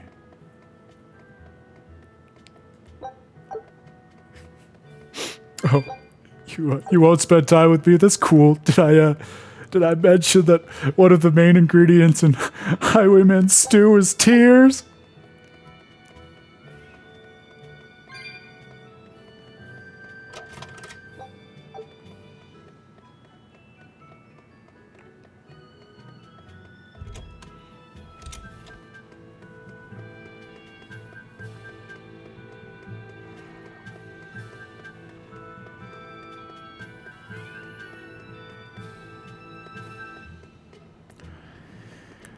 I do like what's happening with Kuragane and the lizard man demon. I've already forgotten his name. But the way they're taking along a lot of demons and other people they just randomly encounter who kind of get inspired by what it is they're doing, even if they don't become part of the active party or participate in battle. I feel like, at least in the Tales games I've recently played, that's not something that you encounter a lot in terms of getting a broader entourage to your party as you go forward. It adds a little bit of unusual texture to it for me. Dial! Thank you. I knew it was Die something. I wanted to say first Dylan and then Dimlos, because I've been deep in Tales of Destiny for the stuff I'm working on. I should have remembered that, though, because I remember when we first saw him, I was like, oh, it's like Rodile from Tales of Symphonia, but like a cool nickname for lizard dude. It's one impressive sword you got. You know a lot about swords? I'm a novice swordsmith. Been at it for 20 years. Now, I'm finally able to make a blade worthy of the name. 20 years, and still just a novice? I was gonna say.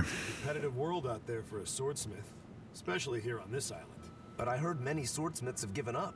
There's less ore around nowadays, and swords don't work against the demons. True, swords are useless against demons. Unless it's an exorcist that's using them. Kadnik's weaponry has always been prized in Midgand. The Abbey recognized our talents, and now, business is booming. All the smiths here are grateful to the Abbey. They're keeping all of us alive and fed. Yeah, the Abbey's the best. They've never done anything wrong in their entire existence.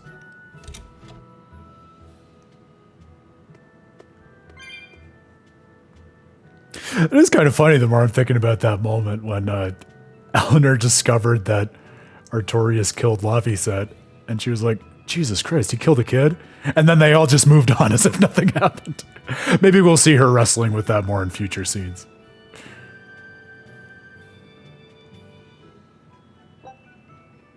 Oh, maybe we will actually get a scene since the innkeeper actually has an exclamation point over his head this time.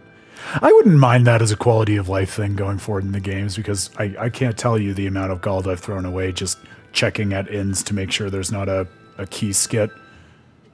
Because you never know until you try in a Tales game.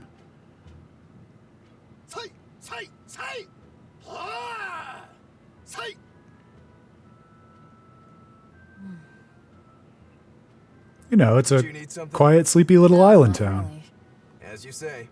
Like in Pokemon Fire Red. There's a whole little colony of the little islands, 1 through 6 or 7 or whatever, where the entire character of the towns is, yeah, nothing really happens here. It's really quiet. There are a few people who like Pokemon. That's basically it. It's a sleepy town. Like small parts of Hawaii or something. Why aren't you training with 2 swords? Grail, I have enough other ways to add minutes to my overall game time, as you know. I was a kid. I just wanted a single good swipe at Shigure. So I swung, and eventually just naturally got to this point. That's incredible. Not really. That's why they added all those glitches into Symphonia Remastered, to relive the old days. The glory days. 100,000? Do you have any idea how much time that'll take? Nah. Even if you did 1 swing a second, you couldn't do that many in 1 day. Oh? But 10 swings a second would do the trick? Rokurou. Even still, I know it would take more than 100,000 swings to be a match for Shigure. Not with 1 sword or with 2. And you keep doing it despite knowing it's pointless? That seems a little odd. I'm trying to defeat an undefeatable adversary. The whole damned idea is daft, as you put it. All I can do is recognize the fact and give it my best shot. Well, that's one way of looking at it. If only I could figure out how to stay up all night and still feel rested. Touché, Grail. Touché. There's a challenge I can't beat. You need to go to bed. A lack of sleep will get you killed faster than a lack of practice. You're right. I'll do that.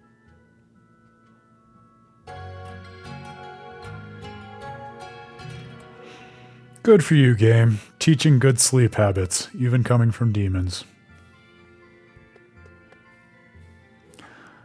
I remember that was one of the most wholesome parts of Scarlet Nexus to me, which is still in theme of Tales of Praxis, because the director on that was also the mind behind Symphonia and Tales of the Abyss.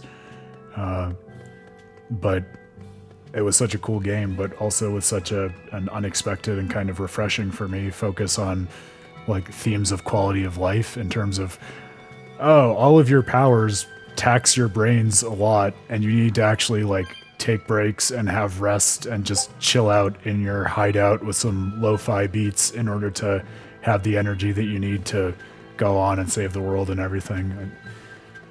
You increasingly get more of that in these games, I feel, in recent years, but it's definitely a newer focus and development, and I think it's a nice way to push back against a lot of the, brutal, intense, work for work's sake culture that a lot of us get roped into over the years. Okay. The Skipper's Curse! I thought it was the Reaper's Curse, but I'll take the Skipper's Curse. That's fun. Sea routes! Alright. It's a game worth finishing. Yeah, I wish it had gotten like 10 times as much attention as it did.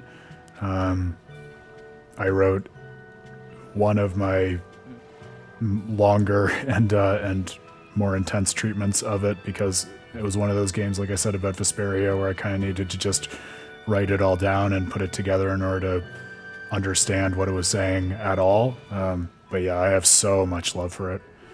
You can really feel the influence of a lot of the Tales games in it.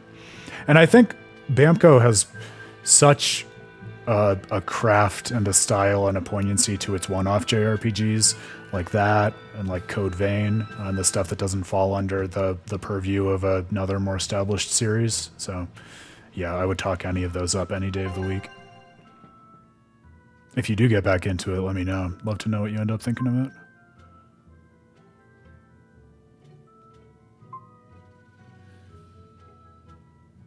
Yeah, I know I broached this topic last time. It's got to be saying something with its world. I really want us to keep track of its world map and the navigation relative to Zestiria. Because remember, Zestiria was almost the opposite of this in terms of the entire overworld being connected, all of the areas being massive and walkable fields.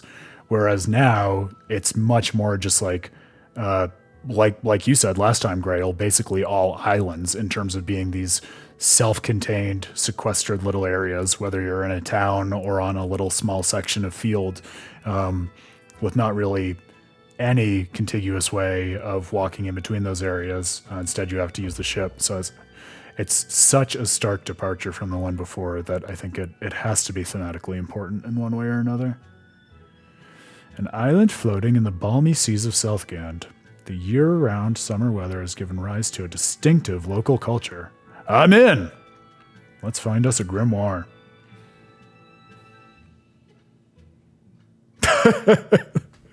Yeah, touche, Grail. Maybe that's all there is to it. I do like that we're kind of in fits and spurts starting to get over that in terms of trends in game design, because I never really loved the obsession with large open worlds. Not that I have a problem with it per se, but I feel like a lot of it goes the Skyrim route of just adding a lot of space with not a lot of narrative significance per square inch, which makes it harder for me. I even felt that way a little bit about Tears of the Kingdom, which I know is a bit more controversial, but I think I said this at the time back when I had first finished Final Fantasy XVI, and this isn't a spoiler, but it's a relatively big world. I would not call it a giant open world. And one of the things that I felt was actually cool about like the relationship its characters had to that world was a lot of them reflect, especially later on in the game, about how small the world feels to them and how like kind of special and intimate and unexpected that is. So if we get more games like that kind of push back against the expectation of a massive infinite world and make more meaning out of something that is more finite, a resource and shared experience, I think that could make for a wave of really special and interesting game stories.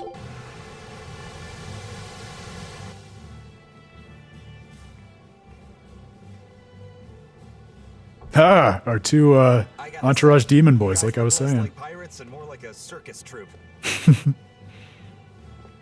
Are you all right with having demons on board, Benwick? Not remotely an issue. If you're aboard this ship of misfits, you're a pirate. That's just our creed. At least, that's what the captain and the first mate always say. Speaking of the captain, what's Ifrid like? Small, little girl. How do I put it? Amnesia. It's like if the sea were a person, and that person had a pointy beard.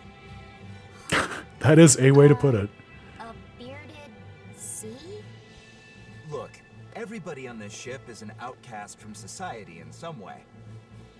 Despite that, Captain Ifrid accepted us for who we are and took us all on board. Yeah, and that's kind of what I meant, Grail, and I don't want to make it a discussion all about Skyrim or a diatribe against it, because I mean, obviously, for better or for worse, it's had a big impact on games and the culture around it. And I had a lot of good times with Skyrim, but all I meant was, yeah, I get that there's a lot to do in terms of like things to do, but as you say, it gets old, because I feel like in terms of when you look at the things to do, what I mean about like narrative per square inch is that a lot of those tasks don't have unique contributions to the story that you're telling or experiencing. So yeah, you can kill like 10 to 100 hours just going through caves, but at the end of the day, what do you really get for that, right? Like, you find some equipment, you find some materials, you don't really get a lot contributing to the story, and so you end up with this weird, at least if you're me, you end up in this weird uncanny valley where I spent probably at least 100 hours in Skyrim. I never finished the main story, and I couldn't even really tell you what I did for all of that time. And not in the way that we were talking about forgetting second acts to games, in the way where like it all feels like a weird fever dream of just kind of like vegging out doing something like doom scrolling, actually, right? That kind of phenomenon you were talking about where like you're looking through Reddit or YouTube and not really absorbing or getting meaning out of all that time that you're burning. That's how I feel about the world building philosophy of stuff like Skyrim. And to me, that's just like, unless you're really trying to make a narrative point about like the vacuous nature of most experience or something, which I don't think Skyrim is doing. It just feels very antithetical to video games as a storytelling medium, which granted, that's not the only way to think about video games, certainly not. But if you're someone like me who approaches them for that reason, it just is kind of, it's, you know, not a game that was made for you at the end of the day. Made for me, at least. So he's a kind man. Well, would you say that the sea is kind? How would it feel to dive in with an open wound? It would sting. A lot. Quite so. Some days he's calm and steady, and others he rages. He can be shallow, deep, even a whirlpool. Sounds like he's a little scary and hard to read. Yeah. Sometimes it's hard to serve him. But that air of mystery keeps us around and makes us want to take those jumps. At the end of the day, the dread pirate Van Eyfried is one hell of a guy. He sounds like Velvet in a lot of ways. Wait, what? How so? I didn't describe him right at all, did I? Benwick, we're changing course at once for Port Renede. Sir? What's going on? 3 of our men have collapsed from the Corsair Scourge. They first showed symptoms 3 days ago. How are you holding up? I'm still doing all right. But if this really started 3 days ago, that means we're all carrying it, doesn't it? That's what I'm afraid of. But if we head straight to Port Renede, we should be able to get medicine there. I'll check on everyone's condition. Make sure everyone stays hydrated, including yourself, understand? Sir, yes sir.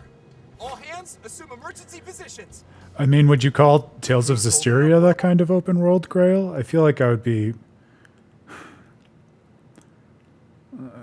like, we talked about some issues with Vesteria's open world in terms of it feeling like there's not that much there, but it did feel like at least a big world with a linear story that I really enjoyed. And I think a lot of people would say the kind of game you're talking about is like Breath of the Wild or Tears of the Kingdom.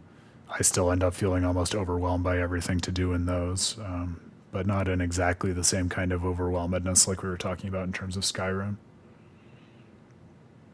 Yeah, maybe a better term for Zestiria is just large world or like grandiose world in the way that we were talking about on the stream, as opposed to something that's open in the way that a lot of people talk about open worlds. Notice this is a term similar to something like immersiveness or flat characters, I think was the term we spent some time talking about last time, where people mean so many different things when they're talking about open world that I find it's, you know, like it can be a useful starting point, but right away it's, you know, you got to start asking questions like the kind we're asking now to really get to the heart of like what kind of experience are you talking about? Oh, yeah, sure. So even like if they were starting out trying to make a game like Symphonia, but like in 2023 with the modern design language and those expectations for just density of things to do in the world, I would buy that. I feel like that, I mean, I would buy that, but I would also buy into that design philosophy. I think that could be a really compelling game. For a bunch of folks at death's door. What do you mean? Is this Corsair Scourge fatal? Quite. No one knows what causes it, but it starts with a high fever and ends up with the body falling apart like sand. People don't seem to know a lot about the etiology of any diseases in this world. From demon blight to the Corsair Scourge. The Corsair Scourge. Does that mean we've been infected as well? You humans, for sure. Only humans fall prey to the Corsair Scourge. Then it could have gotten to you too. Right, Moggy Lou? Oh, right. Alas, that my glorious saga should meet such an ignominious end! So maybe she's only posing as a human for some reason. If you start to feel ill, speak up. I don't remember where the story goes, but I'll be helping out in the search. that definitely seemed like Magilu being caught out in a lie right there. Huh? Oh, why does she get to stay? I might be dying too, you know. You're a witch. Magic yourself healthy. Now quit whining and get Not that Velvet cares one way or another. Oh, not even a witch is safe from the ravages of the Reaper's curse. The Reaper's curse? Yeah, I mean, I got woefully and embarrassingly lost in Symphonia's world, even having played the game many times before on the stream, so I could see getting even more lost if they opened the world up. But, you know, that could be part of the point of it, too. So, before we get too far away from that moment of the secondary pirate, the blonde we see here, whose name I'm forgetting, talking about Ifrid and comparing his nature to that of the sea. So since I was, again, obsessing over trying to figure out, like, what is this world trying to do and say in relation to its themes, which is how we got on this whole discussion of worlds and open worlds in the first place. So he was very clearly comparing, like, the Captain Ifrid to the sea, which is this medium that's obviously facilitating, like, travel and communication and cross-cultural exchange between all of these different islands of culture. But also, like he said, it's not so much something that embraces or supports everyone, because the sea can also be really raucous, and it can sting, and it can wreck ships, and all of those sorts of violent impulses that are really tightly aligned with a lot of the more violent emotional impulses that we see in the party so far. So maybe a way into thinking about it as we go on here is like, you know, maybe part of like the way the world structure connects with the themes is this idea that the full range of emotions are actually like a medium to like the same sorts of cultural exchange and just recognizing other people that the sea is facilitating, which then I could see linking up with a lot of the conversation we've had about the Abbey as the antithesis of that in their appeals to reason as a hegemonic and authoritarian tool, where they're doing away with all emotion and all of the sorts of things that are analogous with the sea, and similarly curtailing all possibility for cultural diversity or exchange in the spirit of their singular monolithic culture and control, and the kinds of things that are structured as opposed to the chaos but also fluidity of the sea. So it's not a place to end, but that's a place to start with our thinking, at least. Benwick, thank you, Where's the Grail. herbalist? If I remember right, the Corsair's Scourge needs a particularly special medicine. Yeah, it's a wildflower called Salatoma. Its juice can cure the Corsair's Scourge. Doesn't sound too tricky. Let's not relax until we have it in hand. Right. Now let's get going. Hold on a minute. Won't you just be spreading the disease if everyone wanders into town? Surprisingly, no. For whatever reason, you can only catch it over the ocean waves. It's speculated it might have something to do with the salt in the air, or maybe the microbes in the seawater. Nobody knows the cause for sure, but there are no recorded cases of people catching it on land. Interesting. I see. A strange affliction indeed. We'll be Doubling back down soon. on all this oceanic Follow me on the symbolism. ship. All right. Good luck out there, sir. We've got to hurry.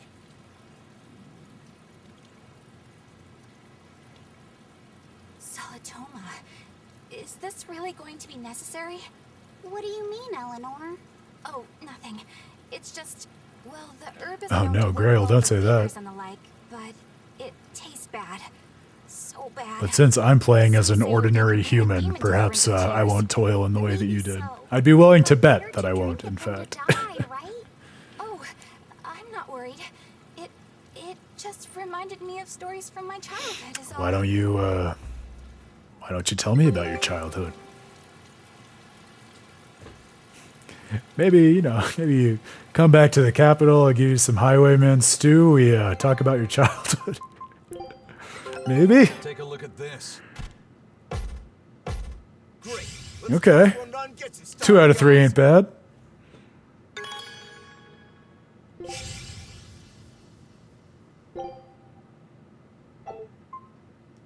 Now to Soma Volcano. Scout ship setting sail.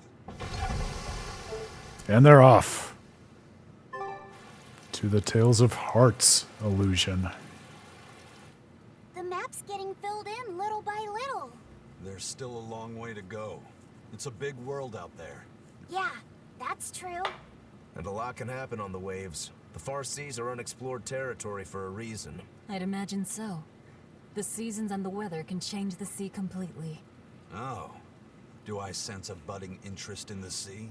Think you're feeling less apathetic about it now? I wouldn't say that. I was just reminded of something someone once said to me. That's a great point, Grail. And I think it's one that a lot of people overlook because the Tales series, even among JRPGs, is so well known for its really rich character-based storytelling, as we've talked to death. But I think perhaps for that reason, it's all the more interesting to me when they do just kind of create characters that are more caricatures or like gestures of characters as opposed to characters with really robust and long backstories. And I think it's interesting what they choose to elaborate and what they don't. Even sometimes central characters in relatively recent games, like Duke has some backstory in Tales of Vesperia, but I think he is deliberately underspecified in the game, which I think is part of what's interesting about him, probably part of what alienates a decent number of people when it comes to understanding Vesperia as well. And then obviously something I noticed a lot in Tales of Destiny when I went through that, just because on the one hand it's a much older game, so it has kind of a different storytelling language in some senses, and the characters are more gestures rather than robustly articulated representations of people. But also I think similarly, like that's part of kind of the story that they were trying to tell, one with those sorts of characters. So it's interesting to think about, like, when is that a conscious choice that adds to the story as opposed to something that's like hasty or an oversight. And I think in the case of Tales games, it's almost always the former.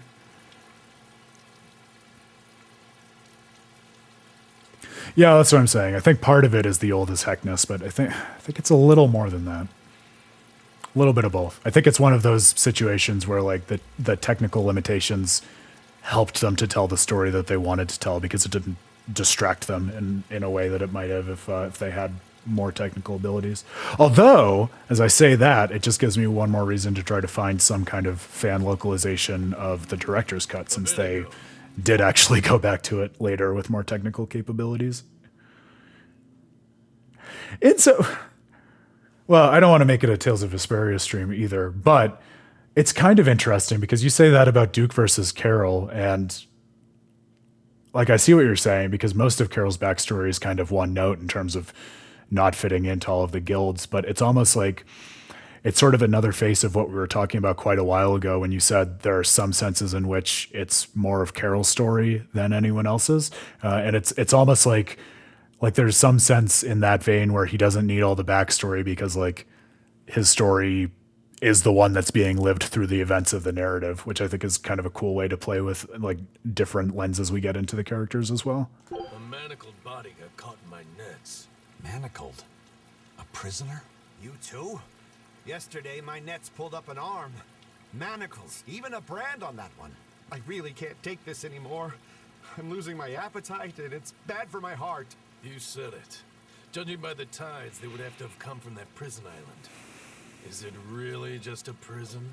You think it's strange? That prison island, not to be confused with Prison Island. They say the whole island is a prison, but if you ask me, I bet it's just an execution ground. I think I've made that joke once before in the stream, but I'm allowed. I get 2. Experimenting? What do you mean? I get 1 more. 3 in total, then you can start giving me crap That's why for they it. need prisoners. Food for the monsters. Not a bad theory. Oh no. Just kidding. There's no way the Abbey would do something that horrible, right? There was a You way. sure think of some crazy ideas. I bet all of this is the work of some vicious pirate gang. Yeah, something like that. That guy, he's pretty sharp. Now that you mention it, I haven't seen any patrol ships around there recently. Used to be they'd chase you off if you got too close. You know you're right. Hey, If there are pirates hey around, Grail, imagine being sealed away since time immemorial at the top of a prison island, floating in the air, above your old body, and also you're kind of a god. And also, okay, I need to stop. I need to stop for my own sanity.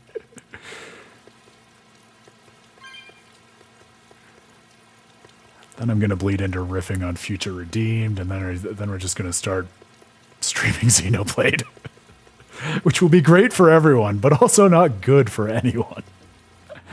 That Rokurou. Oh, killing all of us except Oh no. Oh, we solved it, Grail. realize that I'm a delicate maiden too. The hidden esoteric meaning of Tales of Berseria reveals itself. I don't think that's how witch trials work. What's wrong, Eleanor? You look like you It's found canon. something The went conduit wrong. connects us to the world of Tales of Berseria and Zestiria. When I had Lord Shigure at the end of my spear, Rokurou threw his dagger right at my head. I thought I was dead for sure. I feel like I saw who he truly was, and it frightens me. But he and Lord Shigure are always trying to kill each other. I can't understand why he did what he did. It might have something to do with his Bushido code. What's Bushido? Is that like a sword fighter's code? It's a way of thinking. Be loyal to your lord. Respect your parents. Protect the weak. And act with honor. You're saying that he was following this Bushido code, and he was protecting me because I was weak? He might have turned into a demon, but his memories and personality are still intact. I doubt his moral values have disappeared either. Do you really think he believes in that Bushido stuff? Carving through his enemies with a cruel and unsparing sword! Slash! Pow! Shazam! That's the true nature of a Rangetsu man! I heard that when Velvet first met him, he immediately attacked her without any provocation. I'm sure you haven't already forgotten how he turned his swords on the kid in that fight against Kurogane. I wouldn't read too much into what Magilu's saying. Rokurou lives for his sword, and that's just who he is. But I don't think he's all that bad. I thought you were the one who called him frightening. I know I said he can be a scary person, but how do I put it? I do feel there's more to him than just wanting to cut people up. It's like he's more sensitive to other people's emotions than he might seem to be I was at thinking the first same glance. thing, Grail. A sword fighter has to sense his opponents on some level, right? For a crazed demon, he's actually a nice guy. Is that it? Maybe. I don't know. It's not like I know him well enough to claim any deep personal insight or anything. You brought it up. That's one of those things where I almost want to listen to it subbed in the original Japanese, because I wonder whether they explained it differently than literal Bushido code in the original. Because it is like, I had a similar feeling actually going back to Pokemon Fire Red when I was exploring the Pokemon Mansion, and you get all these really cool little tidbits about the discovery of Mew. And I didn't realize that the way that kicks off is there's a researcher's diary talking about a new Pokemon being discovered in South America. And so there I'm sitting obviously like, oh my God, is it canon that Kanto exists in the same world where South America exists? Which is, on the one hand, kind of a silly thing to say. On the other hand, when so much of these games lean into the idea of a coherent, self-contained fictional world, it is kind of disarming when, without explanation, they point to stuff that doesn't have any obvious basis in the world that's been created, but is more obviously grounded in the real world, like Bushido code.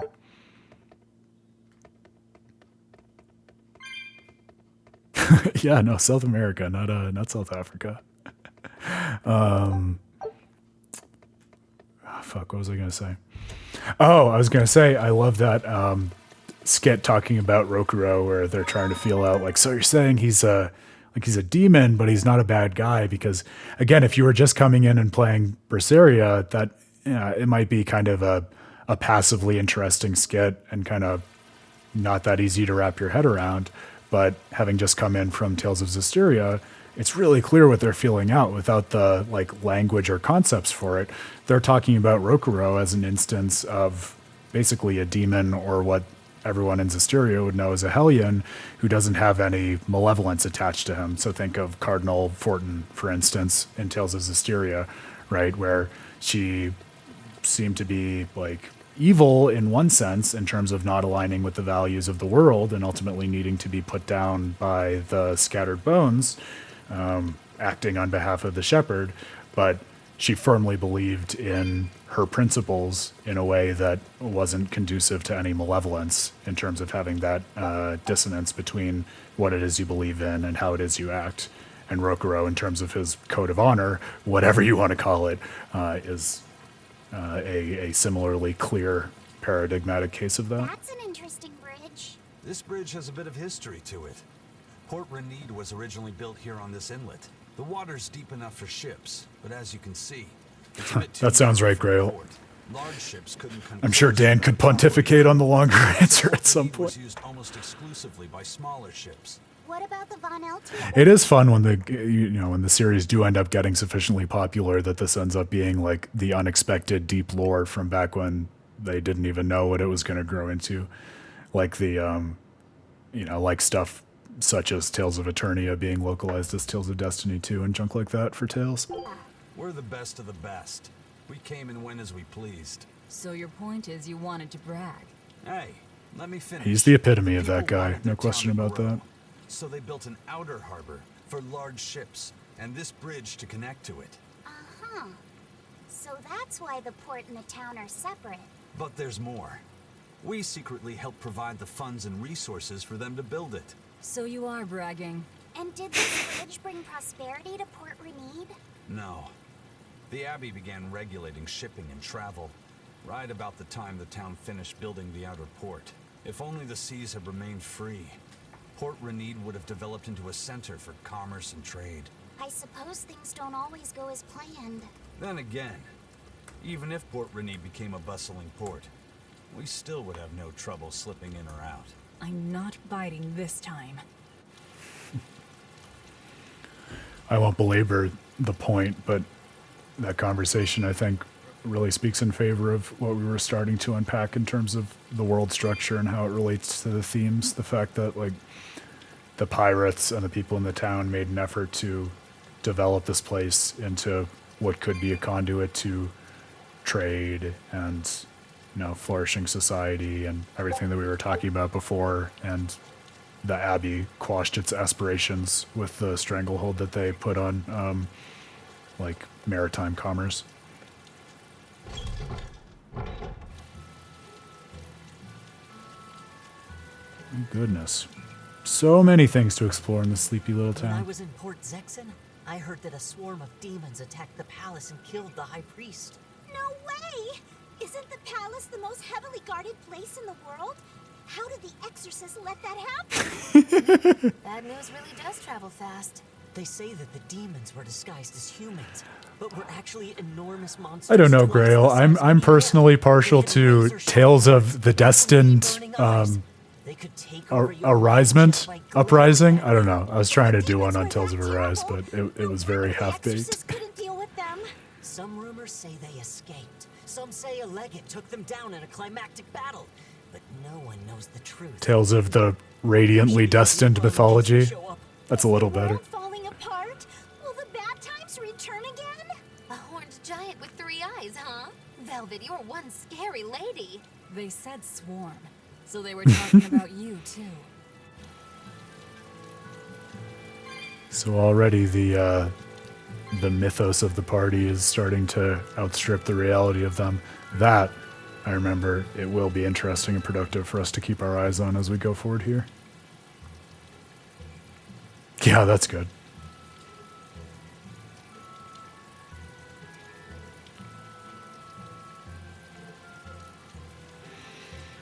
You just have to do Kingdom Hearts style titles of like Tales of Destiny 7.899, The Destined Zillia redo.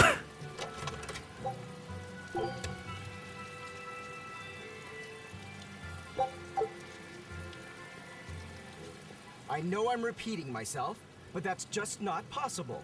But the High Priest hasn't been seen since then. How do you explain that? I heard some people from the capital say that he might have been attacked by demons. The Abbey's trying to cover it up, but the truth is getting out. The security at the palace is better than anywhere else.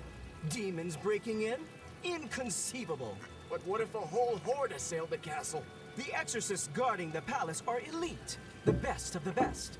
Horde or not, they couldn't have gotten in. But what if they were some sort of giant demons? No matter how elite the guards may be, they'd have trouble against something like that. If giant demons appeared in the capital, there'd be an uproar. I understand your concerns, but please remain calm and trust us. Panic and confusion is just what the demons want. They'll use it to slip into this very town. Well, we know that, but There you still. go, Grail. It looks like rumors from the capital are spreading. Tales of an Abyssal Destiny actually sounds like the name of a game I would play. I almost want that to exist now just so I can play it.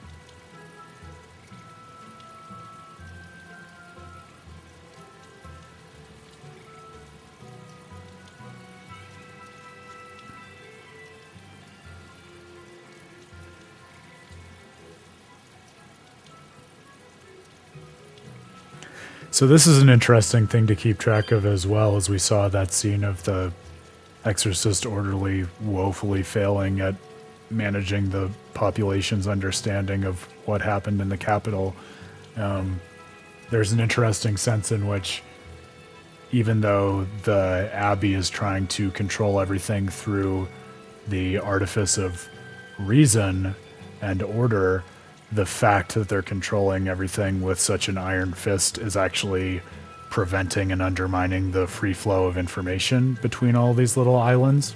And so ironically, even though they're talking about kind of clarity of reason and like acting based on principles and all of those very Abbey style dicta, it's actually exactly because of the Abbey that these citizens don't understand what's really going on and are therefore inflating all of these crazy rumors that have no direct relationship to the reality of what happened or the events that Velvet and the crew went through together.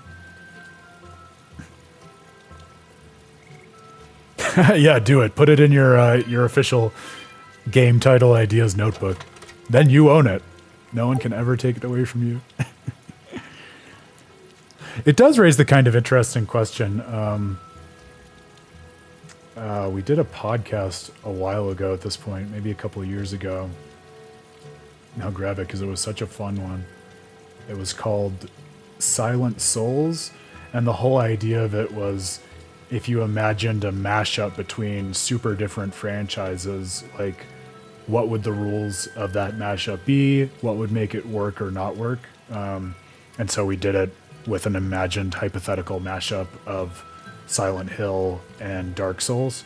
And it was a really cool conversation because we ended up kind of like learning a lot about how we feel about both the Dark Souls franchise and the Silent Hill franchise by doing that exercise.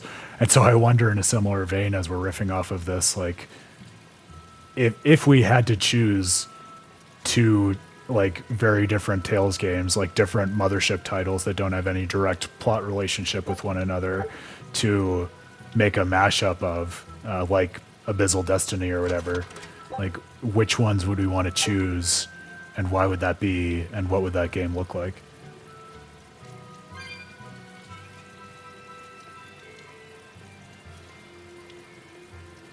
I feel like Abyssal Destiny actually isn't the worst one, because so much of Tales of Destiny, I think, is the like thinking about what it means to like have the sense of the world's destiny and your personal destiny, but at the end of the day, it's just the choices that you make and the plots that people enact. And I think that resonates a lot with Tales of the Abyss, where even though it goes with more spiritual directions, it like grounds the spiritual in the everyday actions of people and the spiritual content that comes out of that.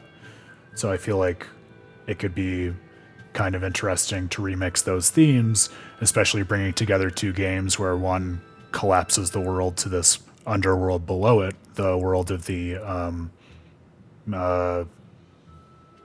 oh fuck, I'm blanking on it in Tales of the Abyss. It's where the miasma is. The Cliff Hoth. Jesus Christ, it's the same as in Kabbalah.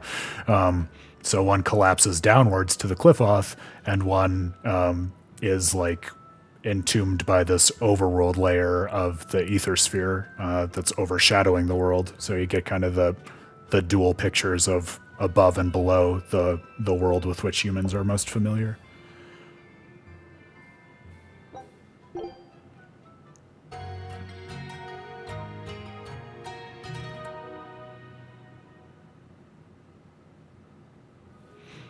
Yeah, but I mean that's exactly what I'm saying, Grail. I think it would be an interesting kind of remix or like mashup of games, because like in one sense they're deeply similar, but I mean they also have like such different connotations in their thematic context, right? Where, you know, like the Outer Lands were designed to like save humanity and protect them from this like toxic miasma and something that was outside of their control, and, you know, like gave humanity the sense of like culture and opportunity to thrive outside of those origins. Whereas like the ether sphere, yeah, it was originally designed with good intentions, but so quickly devolved into like enslavement and authoritarianism, and actually a lot of what we're talking about in terms of the Abbey here right now. So maybe we even want to find a way to throw in Tales of Berseria, make it a three-way mashup.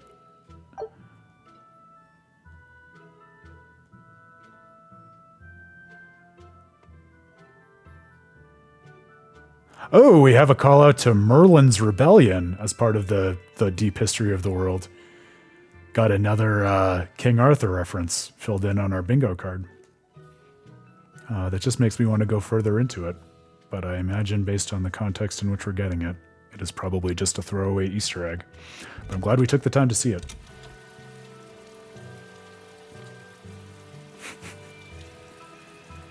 Oh, Grail, if we were playing on a Friday night, we could make a drinking game out of every time you give me one more reason to play Innocence, and I would be doing very plastered game analysis by the end of the night. I get it. Innocence is fantastic. Tell Namco so they'll make an official localization of it, please. Hello there. How can I help you today? We're looking for Salatoma flowers. Well now, that's an order I don't get every day.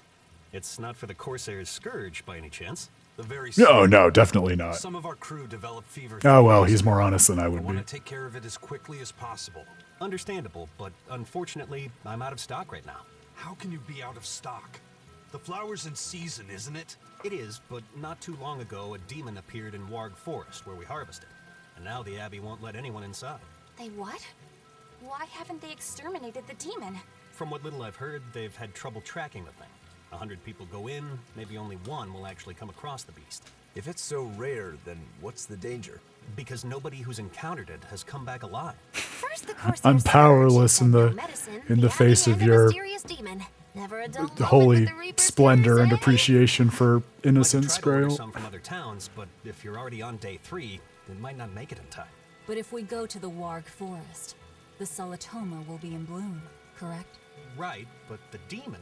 We're going to the forest.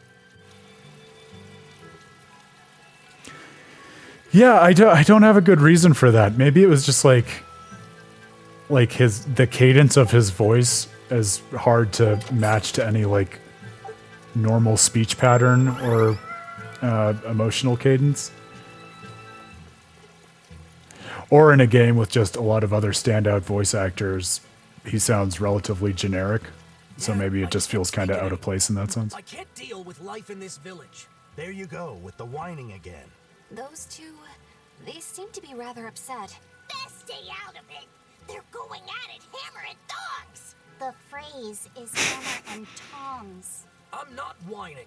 It's been 10 years and the village is no better off than when we started. Every year it gets colder, and every year our harvest gets worse. And the risk of demon blight hasn't gone away. Your point? Compared to other regions, Westgand has fewer cases of demon blight.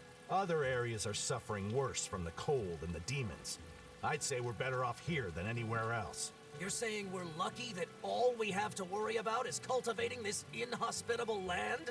Don't be so impatient. We'll see results. Westgand has incredible potential. If we keep working this land, eventually it will become a prosperous place. Maybe not now. Oh, that's disappointing, Grail. Yeah, I was going to ask. Our descendants will have joy and plenty. Sounds like something that, knowing Tales, would be inspired by something from mythology or a religious tradition. Good man, your words have moved me. As an exorcist, I promise to work my hardest to end the demon blight and help people like you find security. Oh, thank you for your kind words, young exorcist. Maybe we could spend some time How together. about you start helping by marrying this fool's son? Oh my god, I was making a joke. Don't steal my joke, game. The slip. He's been whining like this nonstop. I'm really sorry, but that wasn't exactly Oh my what I God. had in mind. Eisen has the Reaper's curse, and Eleanor's curse is she keeps trying to do genuinely good deeds, and everyone she tries to help just wants to sleep with her or marry her. I guess. The demon of Warg Forest? Yeah, I heard about it. It's been the talk of the town around here lately. My guess is it's some kind of invisible demon. Scary, right? An invisible demon? A bunch of exorcists got together to hunt the demon, but they couldn't find it. If it's not invisible, then maybe it's so fast they couldn't see it, or too small for them to notice. What kind of watch are they keeping on the forest now? Shouldn't you know? You're an exorcist too, right? Yes, but my duties take me from place to place, and I don't know the details of the demon. And I'm a traitor, but I'm not a traitor. It's a whole thing. We'd be here all day. But I hear the exorcists are patrolling in shifts. Interesting. It sounds like they still might not have a good lead on what this demon is. Please hurry. Find that demon and get rid of it. We won't feel safe until it's gone. You have my word. We'll do everything we can. We're here to find Solitoma. Sorry, but we don't have time to go demon hunting. I know. I mean, I think we're probably going to have to do it anyways.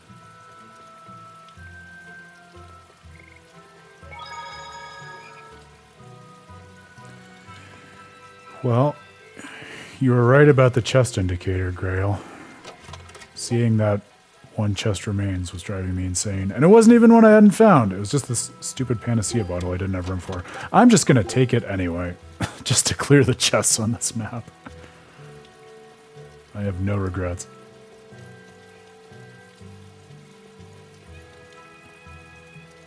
This is the only way out of here, right? Yeah, I think so. Fens of Nog! What a name.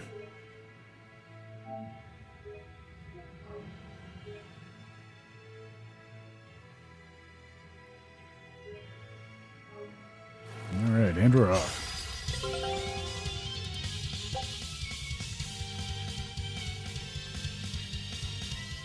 Wow! We are so deep into the game and they're just teaching us about commands?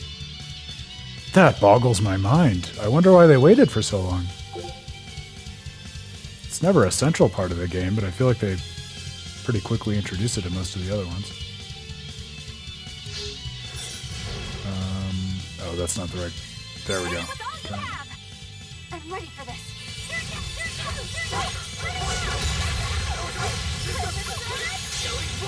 But I'm this close. I want it. Form zero.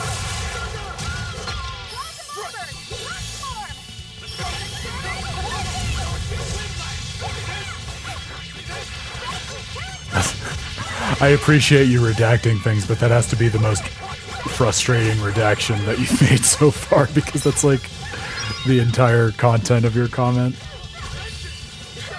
I do really enjoy, generally speaking, like games and works of fiction that take place in areas or like worlds or parts of history that you don't typically see.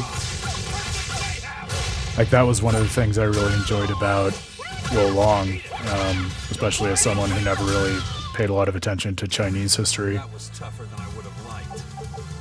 Although I actually, I guess just because of everything I've been doing with Tales of Praxis and the other bigger releases that came out, I will confess I never finished Wo Long. Which is weird, because I don't want that to speak against the game. I really enjoyed my time with it, but I just... Do you ever feel that with a game, where it's not as if there's anything wrong with it per se, but just with the offering of all the other games and stories out there that you could be engaging with, it just, like, it doesn't grip you enough for you to keep going with it all the way, even though there's nothing wrong with it per se. This recipe looks real tasty. I feel kind of bad about that. And then I think it's worse with a real, like, skill heavy game like Wo Long, because after a certain amount of time passes, I'm super aware that my skill level with those games decomposes really quickly when I stop playing them. And so if I were to go back to the middle of a playthrough, it would be almost impossible, because the game just expects you to have a much higher level of skill at that point than I would if I were going back to it having forgotten all of the timing and mechanics and things like that. So it's kind of one of those things where once you're off, it's so much harder to get back on the bike.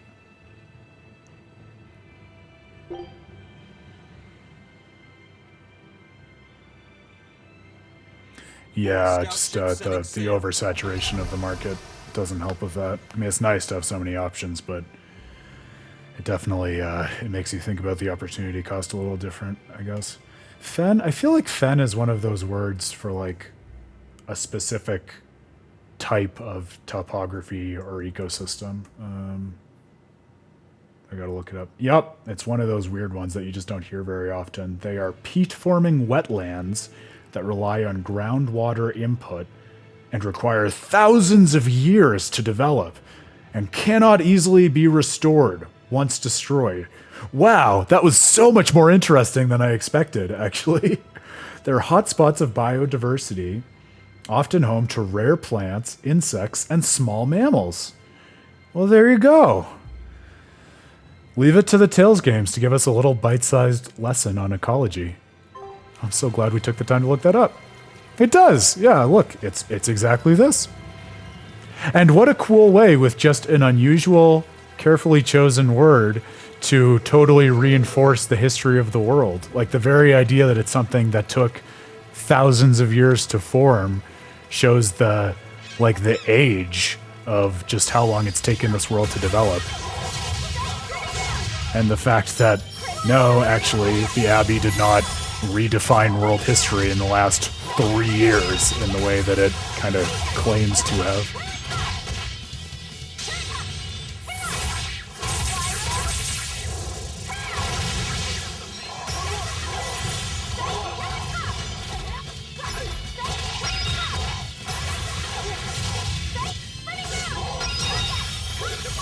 Oh yeah, that burning moon is pretty sweet.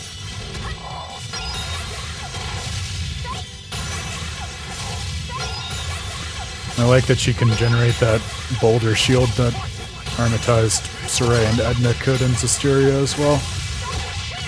It's a nice little buffer.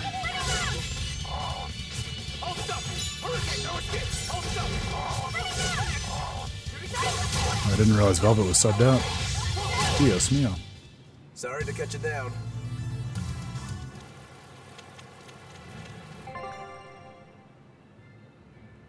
She's back in. Maybe she just auto-subbed out or something. Now, what am I doing? We have herbs. It's better to use those. Oh, I missed it. It was Eisen who wants it. There we go. Alright, onward. Looks like you want to die.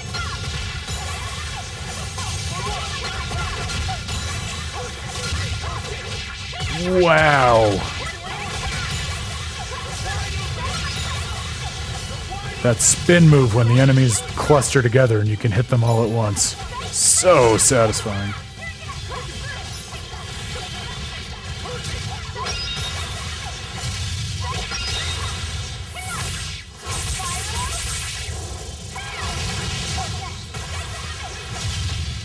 Yeah, she's really good at battlefield management in these kind of dangerous encounter situations.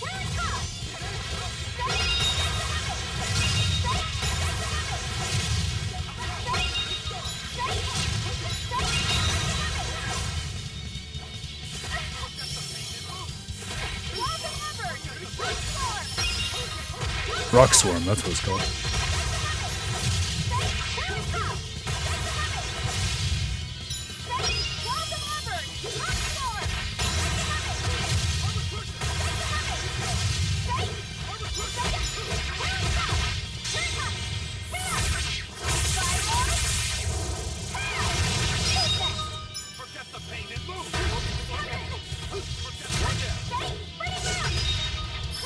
What does Crush do, Grail? Is that just a damage multiplier or something? That wasn't a battle keyword in Zestiria, as I recall. This is the Rangetsu style! So that's the Rangetsu style? Yeah, man, that's what I said. So then here to here is the Rangetsu style? Just what do you think my style is? Oh, that was a fun one. I liked that. See, Grail, I, at the end of the day, I don't mind the complexities of battle systems like this, nor even that of Zestiria, but I will say it is a problem if you and I, of all people, can look at each other and say, yeah, I don't know what this keyword in the battles of this game actually means. That's a problem. Put everything else to the side. What's the Reaper's Curse Mogulu was talking about? Supposedly, Aizen's presence has the power to bring misfortune to the people around him. Is that some sort of special Moloch power or something? It's worse than mere misfortune. At Vortigern, there was a sudden mass outbreak of demon blight, and many of his fellow crew died on his watch. I find that a little hard to believe, honestly. The Reaper's curse is all too real. It was the Reaper's curse that tore me from you and got me captured by Miss Mogulu. Oh, is that so? I missed you so much. The hazy, halcyon days when I would blow on your cheeks to make your tears dry up. Hey, that's not... It must be destiny that we've been reunited. How I wish I could return to your side once more. Bienfu has some personality. I don't care. Really? I'm not resenting him as much as I did the first time. Maybe she wants a Moloch who freely divulges a young girl's secrets. I'm fine, thank you very much. I've already got Loppy set to look after as it is. Aw, no fair! Is he the one who blows on your tears now when you cry? He most certainly does not. And as of right now, you're a stranger to me. So mean.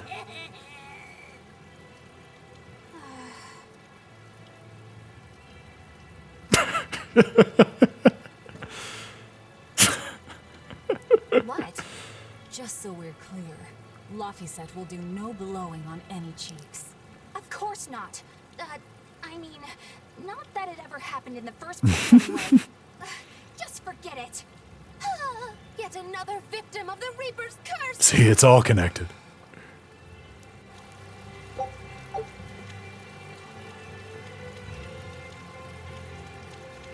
I think all things being equal, I had more fun on average with Zestiria's skits, but these skits are also quite a lot of fun. The personalities, all the different like poses and expressions of the characters. I loved that one with Eleanor thinking about Velvet's outfit and all of the other characters just slowly sliding by her in judgment in the background. I almost want like a Twitch overlay or something of those like slides of judgment behind whatever it is we're doing.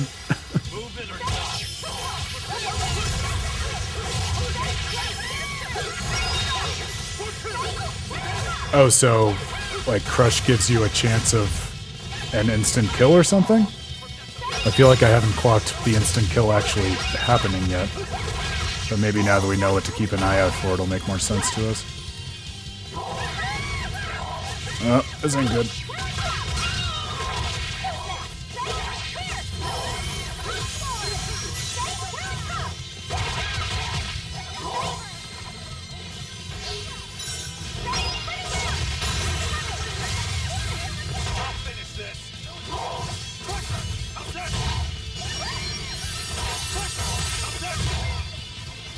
Oh yeah, is that a skit that we've seen so far, Grail? Or is it coming up still?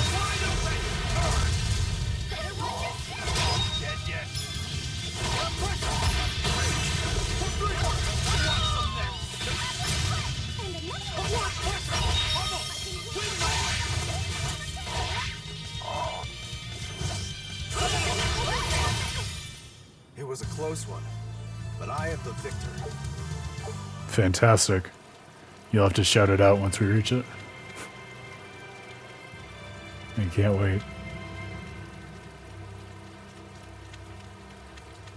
Yeah, I'm with you with the more recent games having a really well-articulated sense of humor. Not that the older ones don't, but I think it's a little more of a fluid relationship between like the main story and the comedy in these more recent games than the past ones where the comedy was always more of a bit of a cutaway or a sideshow relative to the main content. I don't have a memory of Arise being the same way, but definitely in Zestiria and Berseria. It does a good job of being lighthearted and fun for all of the intense themes.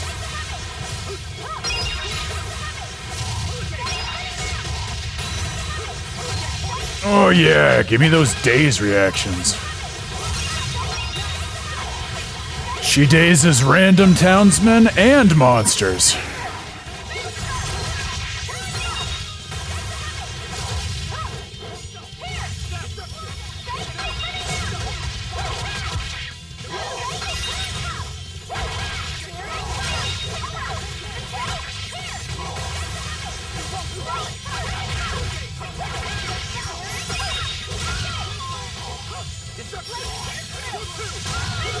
That does not surprise me one bit, Grail.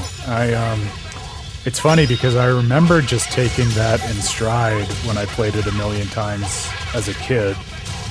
And not because my parents spanked me or anything, they didn't, but just because it just kind of seemed like something that didn't warrant questioning. But replaying the remastered version as an adult, I definitely had the response of, oh, I feel like this has not aged well. And I do think even that is one of those things where, Grail, I don't think you were watching the stream at the time, but I think I talked a little bit about it. I feel like if you want to be generous to the game and read it in this way, you could even integrate that kind of stuff into like how the game thinks about physical violence and corporal punishment, because yeah, it's true that one of the first things that happens in the game is that nutty scene in the Temple of Martel, or the Temple of the Oracle, whatever they call it, of Rain spanking Genus. And yeah, that seems kind of off-putting and weird. But then, like, moments after that, you're at the Isalia human ranch, and, like, literal human captives in a very close analog to a concentration camp are being whipped and beaten and turned into X-spheres, even though you don't know that yet. And so I think the game does have more awareness of the fact that it's using violence in the way that it does, and wants you to think about it in a way that, like, if you just go with your gut reaction and want to be reactionary to it, it's easy to overlook, like so many of the different elements of those games. Lenore, are you feeling all right? Yes, for now at least. I'm glad for that. But please remember, the Reaper's curse is no joke. I mean, it's a little bit of a Ison's joke. curse even real? Like we were just talking I'm having about. trouble believing in it. You never know. Talk like that might give you a stomachache, or a blister, or a bug might fly into your mouth. A bug? Miss Moggy Lou, please stop making up things just to scare Madame Eleanor. Like when you said that 4 Navy warships tried to detain the Bon Eltia and disappeared without a trace. Or that Eisen made a stopover on an island and the men there caught demon blight. Or that a man bumped into his shoulder and started laughing and died from suffocation. Please stop. Thanks, That's Bienfu. even more frightening. That's a pack of lies. It was 7 warships. Everyone, not just men, caught demon blight. And the guy who bumped into me died from hiccups. See, it is a joke. Hold me. But as far as the Corsair's Scourge goes, you don't need to worry. Just drink the Solitoma juice and you'll be fine. Assuming they're in bloom. Yeah, there is that. I have a bad feeling about this. I'll tell you what's weird to me about the skit-based storytelling. Like, I don't mind games that do cutaways to different animation styles or stuff that's more kind of comic booky as opposed to like the typical video game cutscenes or things like that. Scarlet Nexus actually does a lot of that too, and I think it's great. It's an interesting artistic choice. It adds a lot to the texture of the game and its art style and everything like that.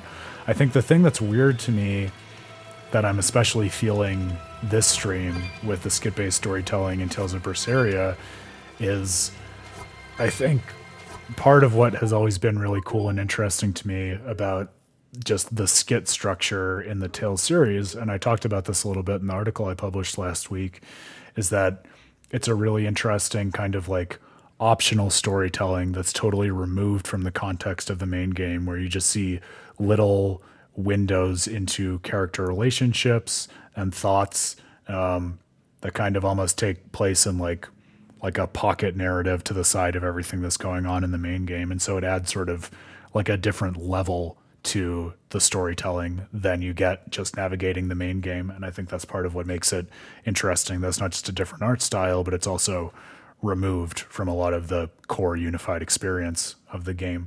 And you have to elect to see it.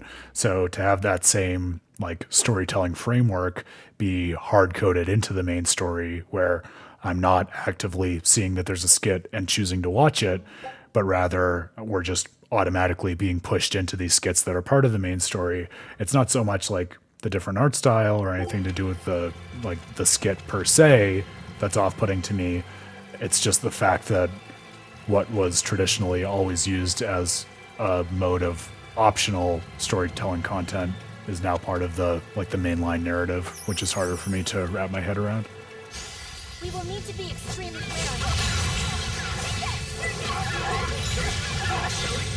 But I'm getting close. I want this. Form zero.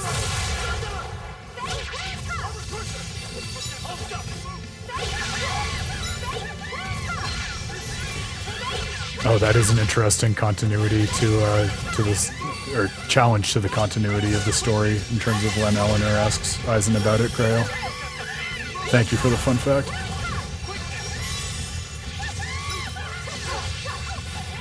That's true. Their senses of humor is yet another way in which they're very clearly siblings, right?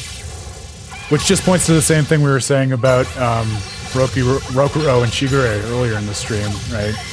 The Zestiria Berseria duology clearly has a nice beat on representing sibling relationships in a believable and multifaceted way.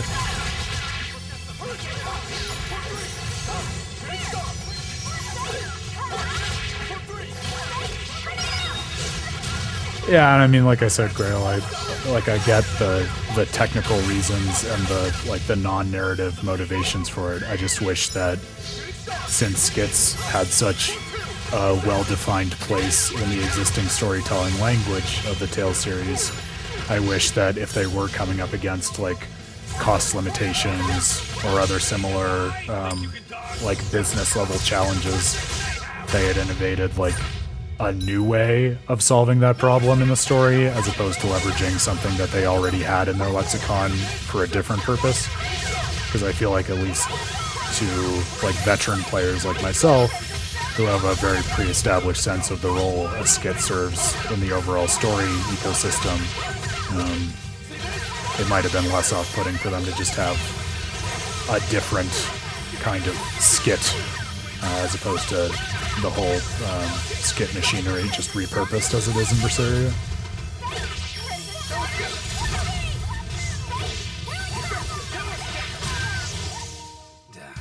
That was tougher than I would have liked. It's so depressing to me, but I started out this stream with both controllers literally already on the desk, because I learned last time apparently I can no longer rely on the battery of these PS5 controllers for 3 hours.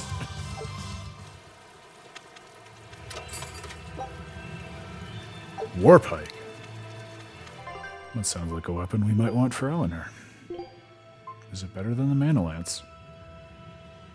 Not quite. We did improve the Mana Lance twice, but worth sticking with it for the moment.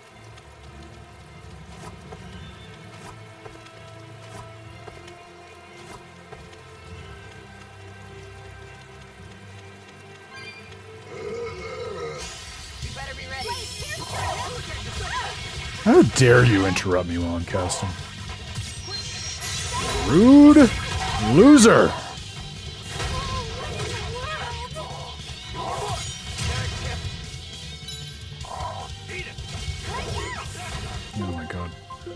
This damn paralysis. It's getting to me. These status effects.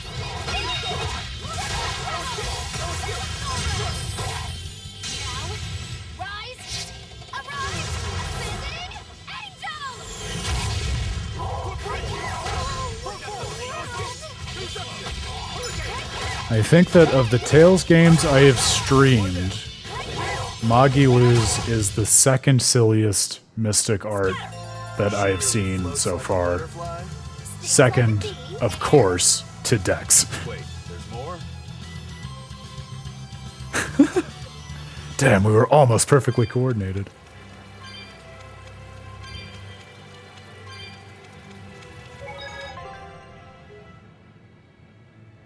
Oh yeah, thank you for the reminder, Grail. I do keep forgetting that.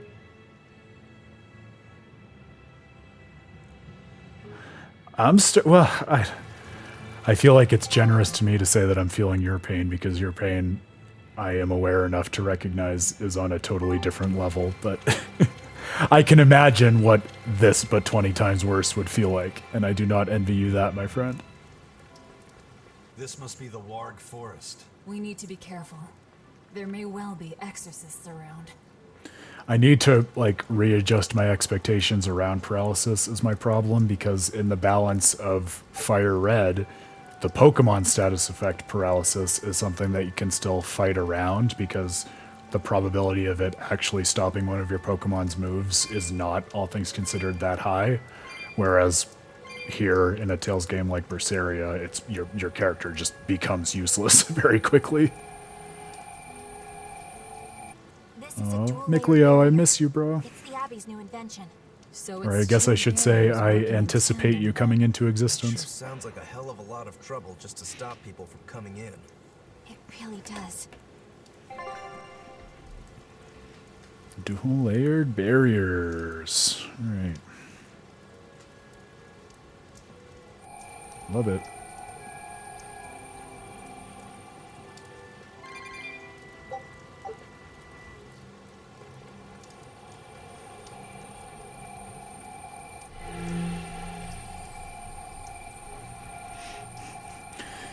Yeah, good point. So it makes your character extra super useless.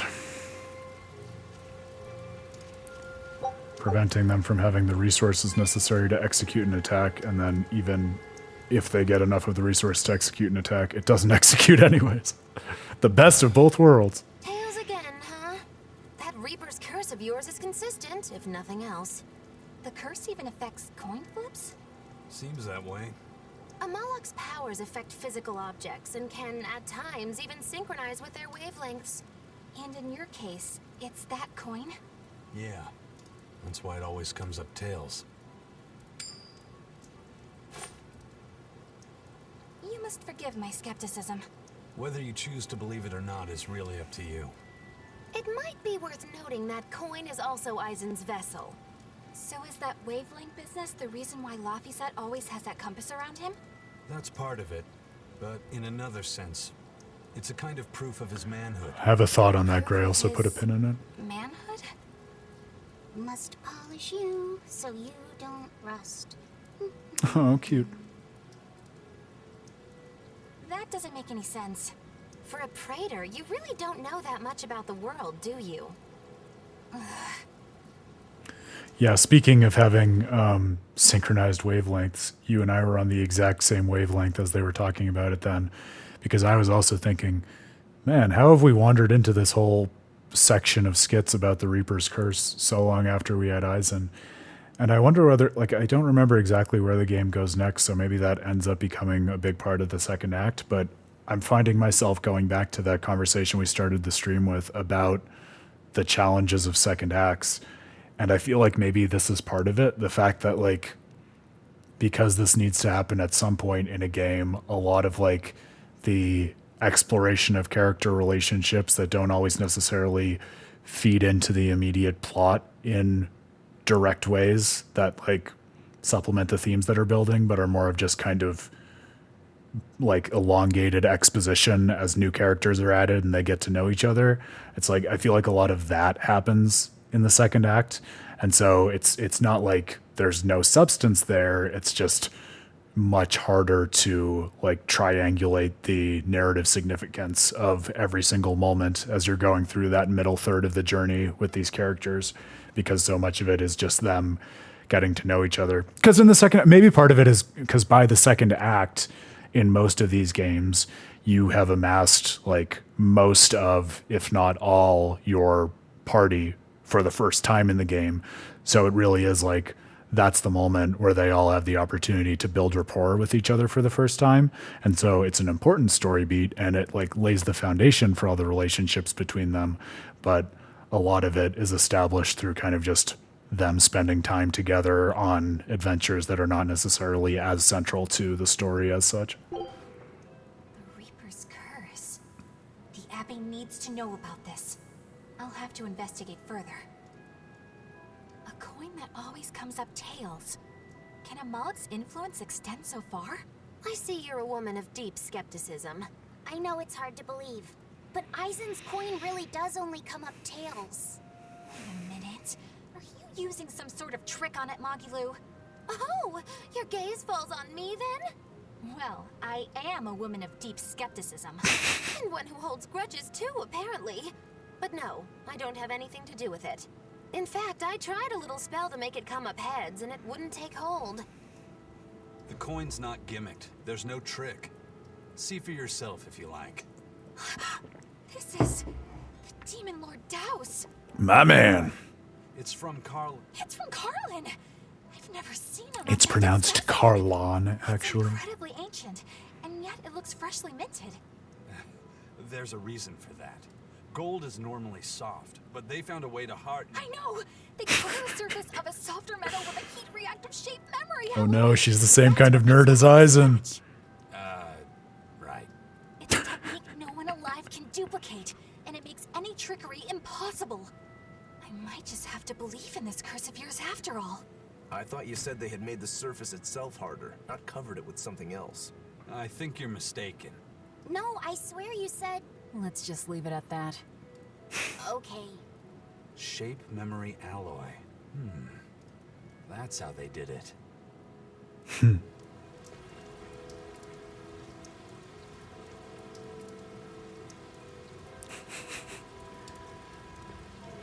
See, so that has to be the payoff, right? And pragmatically speaking within the story, it's a nice payoff that, you know, Eleanor goes from being this Abbey skeptic to, you know, like discovering on accident this bond with Eisen, and that they're kind of on the same wavelength in the same way that Eisen is with the coin. But it is more of a like a pragmatic concern in passing in developing the story rather than a like a key narrative event like some of the ones we were talking about in the first act.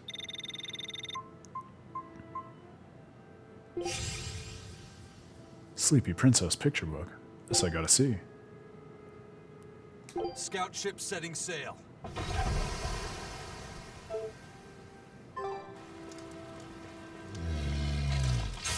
You'll be rusty. It's on!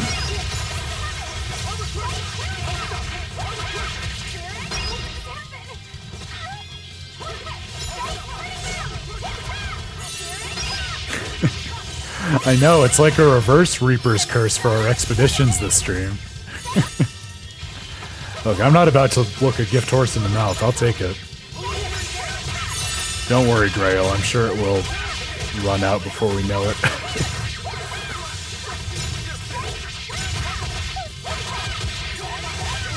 Eisen's coin will always come up tails eventually.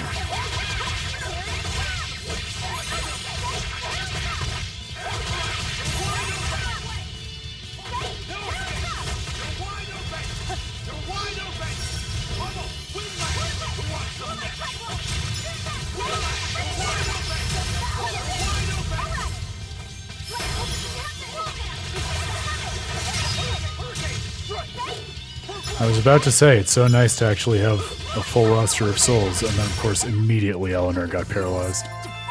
Speaking of luck running out.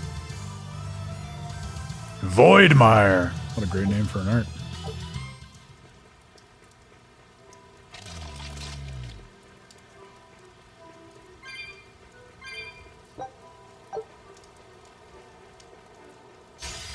Looks like you want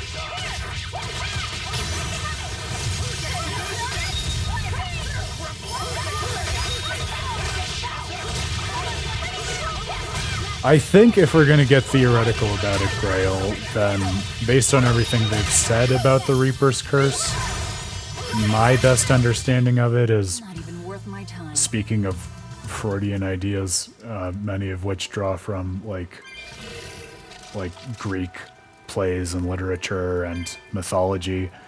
I feel like it's a very Greek idea of fate where, yeah, he could like try to put it on heads, but then like a series of events would conspire around him, like a kind of Rube Goldberg machine, which would like cause the coin to end up on tails anyways.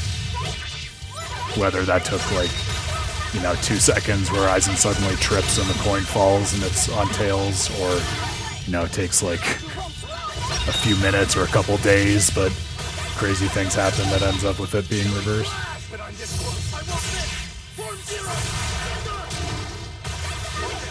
That is a fun fact.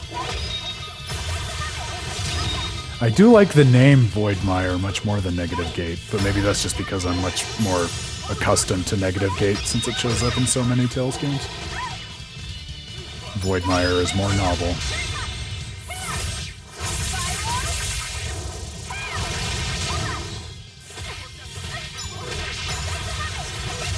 Now she seems to be fighting through paralysis a little.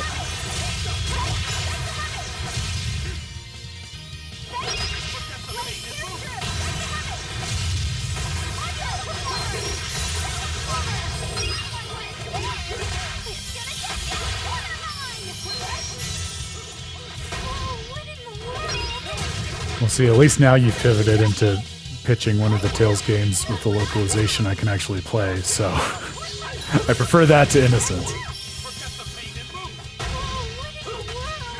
Speaking of duologies I'm excited about, that one will be a lot of fun. But I am the victor.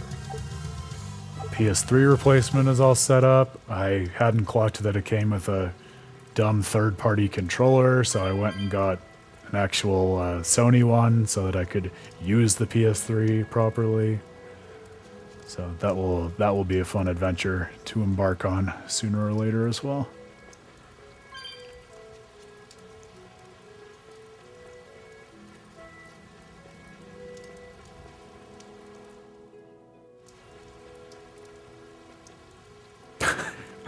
I mean, the fun part is, you don't need to. It's the literal and direct conceit of Tales of Praxis that I'm going to play all of them. So it's more like cheerleading for the ones you care most about, which is so much more fun than chilling anyways. What does this Solitoma flower look like exactly?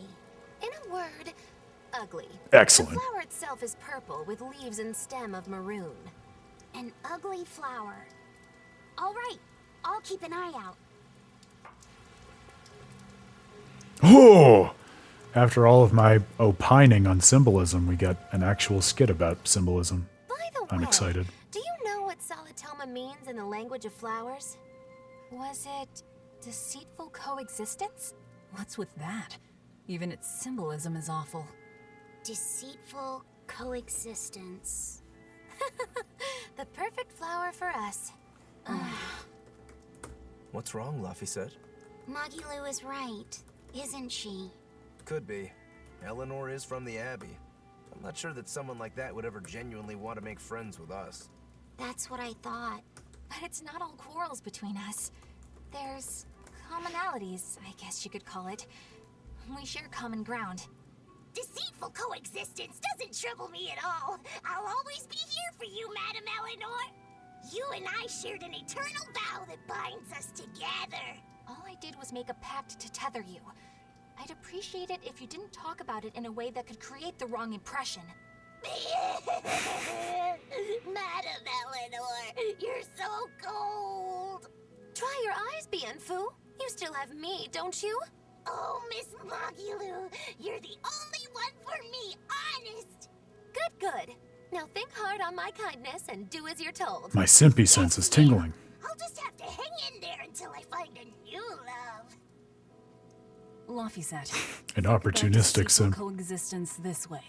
Demon, exorcist, Moloch, pirate, witch. We're never going to be a single cohesive unit. But each of us understands where the others are coming from in a way that's very real.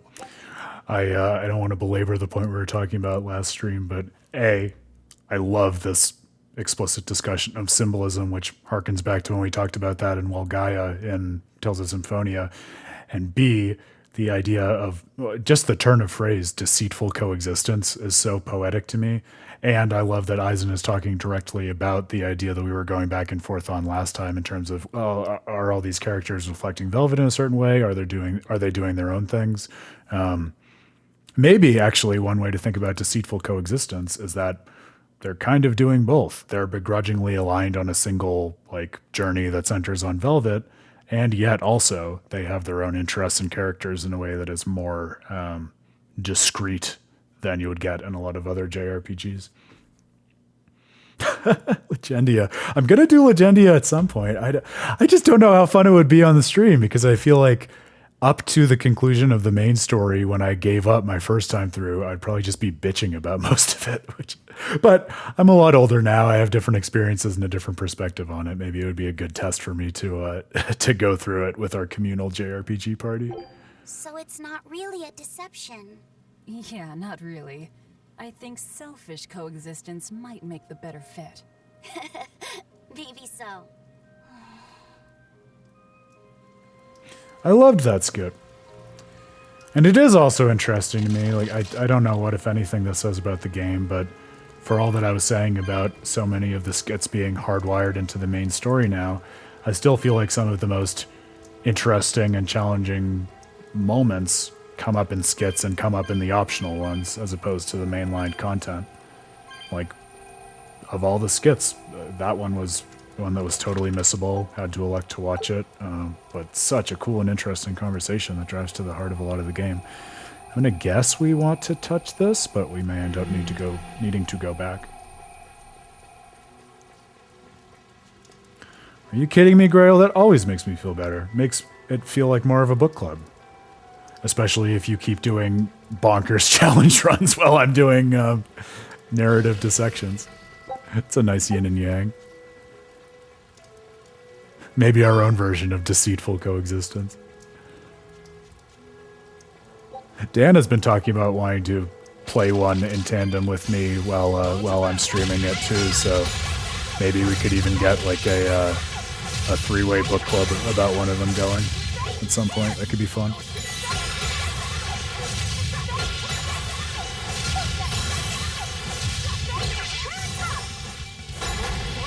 It's a delightful experience. I don't know whether you've ever had this, Grail, with the Tales games or another game series, but I've been harping on my love and appreciation for these games for literally years to Dan, and now I've been able to watch him in real time gradually get addicted to them, because first he did Symphonia, and then he did Symphonia a million times, like anyone who understands and appreciates Symphonia does.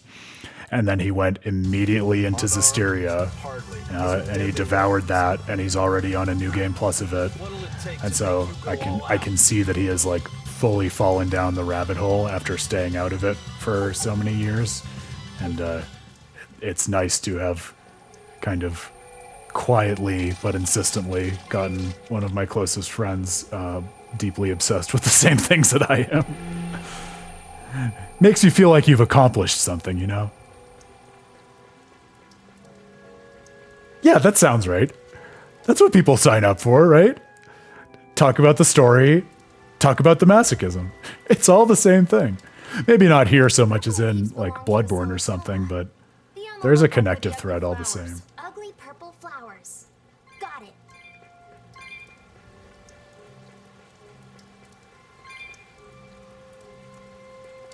Yeah, it's so weird, and I have no idea why this happens. I know I mentioned this last time, and I guess it's not coming through on the stream audio, which is great, but just certain lines, and I feel like it only happens in dungeons, but it just happened with that little conversation between Magilu and Laphicet, where it sounds like they're in an echo chamber. It sounds like they have the reverb problem that I had on my mic until I figured out how to solve it in OBS.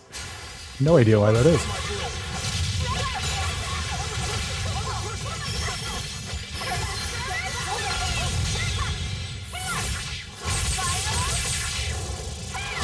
Kershaw.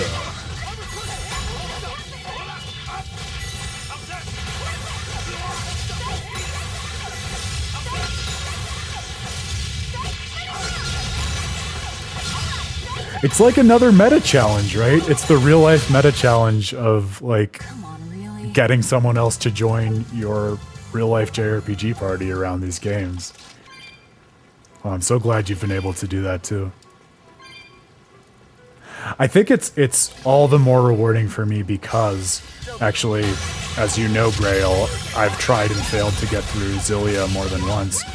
And actually, the most recent time, I think one of the reasons that I ended up not completing it was that I started it as a couch co-op with Dan, and then I just felt like, I don't know if the timing was just off for one or both of us, but I was feeling that he wasn't really as into it as I was, and yeah, that's never a fun way to play through a couch co-op of something, so we just kind of put it down and moved on to like working through some other games together and alongside each other.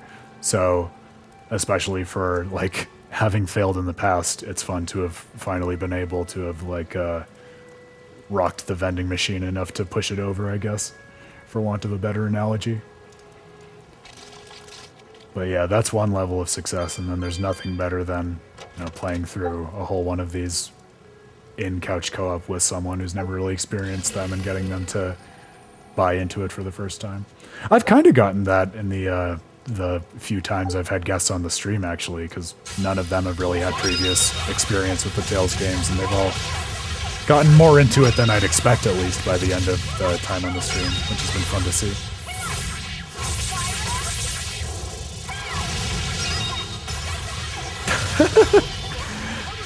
I forget if you were there, Grail. I don't think you were, but on one of the streams that he guest starred on for Dawn of the New World while he was visiting me here and we were hanging out, that literally happened, not even with the story, but like I think I used the philosophy tag on Twitch because we talk about philosophy of video game narrative, but this one person, I think, stumbled into it just looking for someone to discuss like very broad philosophy with. And you know, usually if I was encountering something like that on the stream, I would just, you know, politely say, you know, we're doing a specific kind of philosophy focused on video game storytelling, so if you want to talk about that, that's great, but otherwise probably not the best fit. But because Dan was there, and we're really the equivalent of like Aizen and Eleanor, or Saray and Nicleo, like geeking out together about the same stuff. We just like, if I remember right, we properly put Dawn of the New World down for like at least 30 or 45 minutes and just talked about like philosophy of science and like the metaphysical foundations of morality and all of this stuff that, like, I mean, you could talk your way back into being about these games, but was not about these games at all. So I rest assured, especially with the length that I'm forecasting for Tales of Praxis, I am sure he will be back here and we can make those tag team streams happen again sooner rather than later. I'd be insulted if we didn't, in fact. Brunhilde! Ah, what a great title for a spear girl. I love that. I'm gonna equip that to Eleanor right now.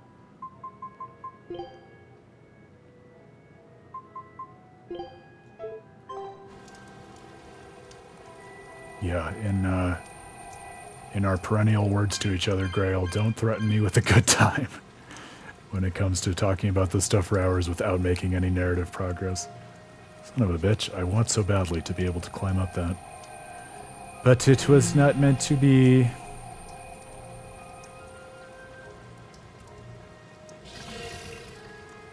Oh, yeah, and we can't set it that way because we need to be able to get out of this area.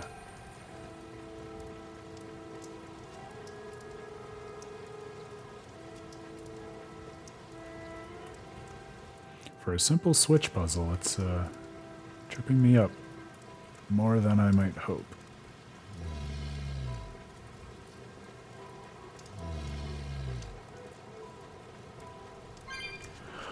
Oh, I missed your message about the audio, Grail. I 1000% bet that is what's happening.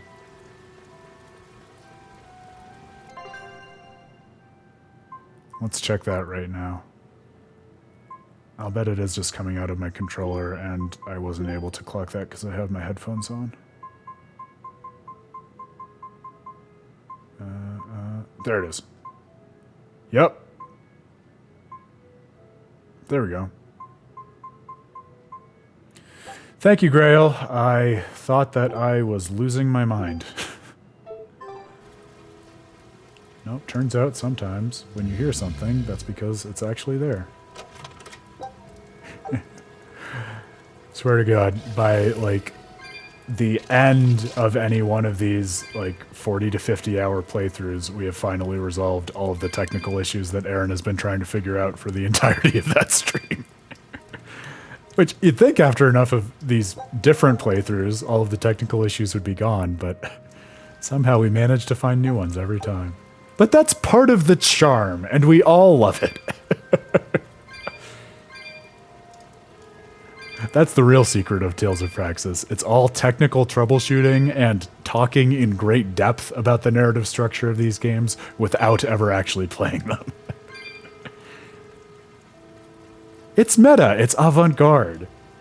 That's what the streaming experience of With a Terrible Fate is.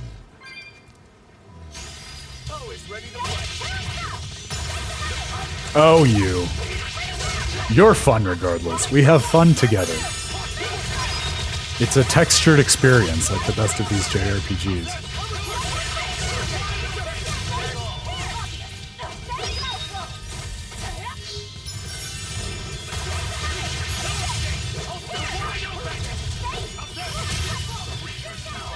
Well, what do you think, Grail? We're rounding about 3 hours. I feel like we can probably grind through the end of this dungeon, right? It doesn't seem as long as the last one we were navigating. But you tell me, I'm 100% sure you have a better memory for this than I do. These fucking Panacea bottles. I guess it's just a sign I should be buying fewer of them in the shops.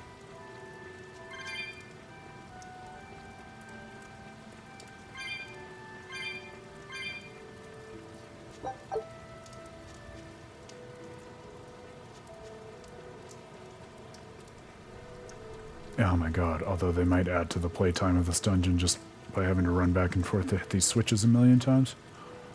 Hadn't thought of that.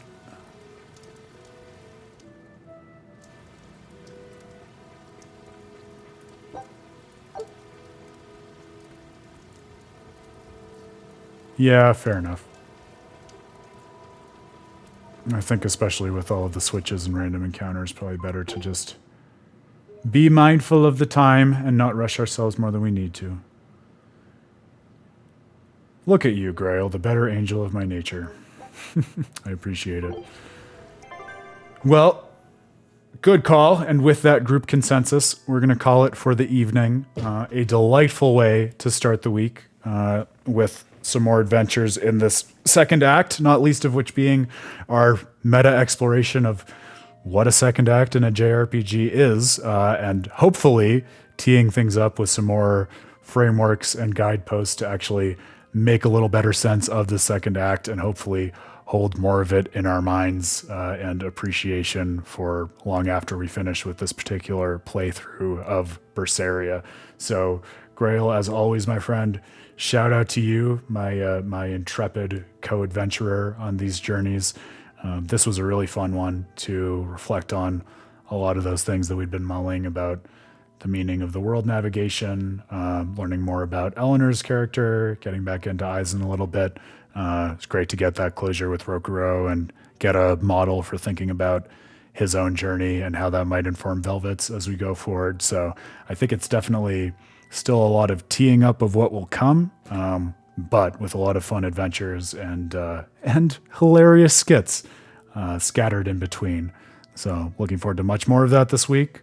We'll be back the usual time, 7 p.m. Eastern on Wednesday and then Friday thereafter. And I will be plugging away at, well, a whole dang range of things for With a Terrible Fate between now and then, not least of which being this article on Destiny and Vesperia. So looking forward to more of that. If you want to chat more about the article from last week too, more than happy to do that. Regal has always been near and dear to my heart, but I'm thinking of him all the more fondly and often after that article. A pleasure to you too, Grail. Yeah, you have a good night. Everyone have a good night or day or whenever you may be watching this. Until next time, friends, thank you for going on this journey through the storytelling of JRPGs with me, with a Terrible Fate. I'm Aaron Suduko. I've been your host. Hope to see you back here on Wednesday evening. Till then, cheers.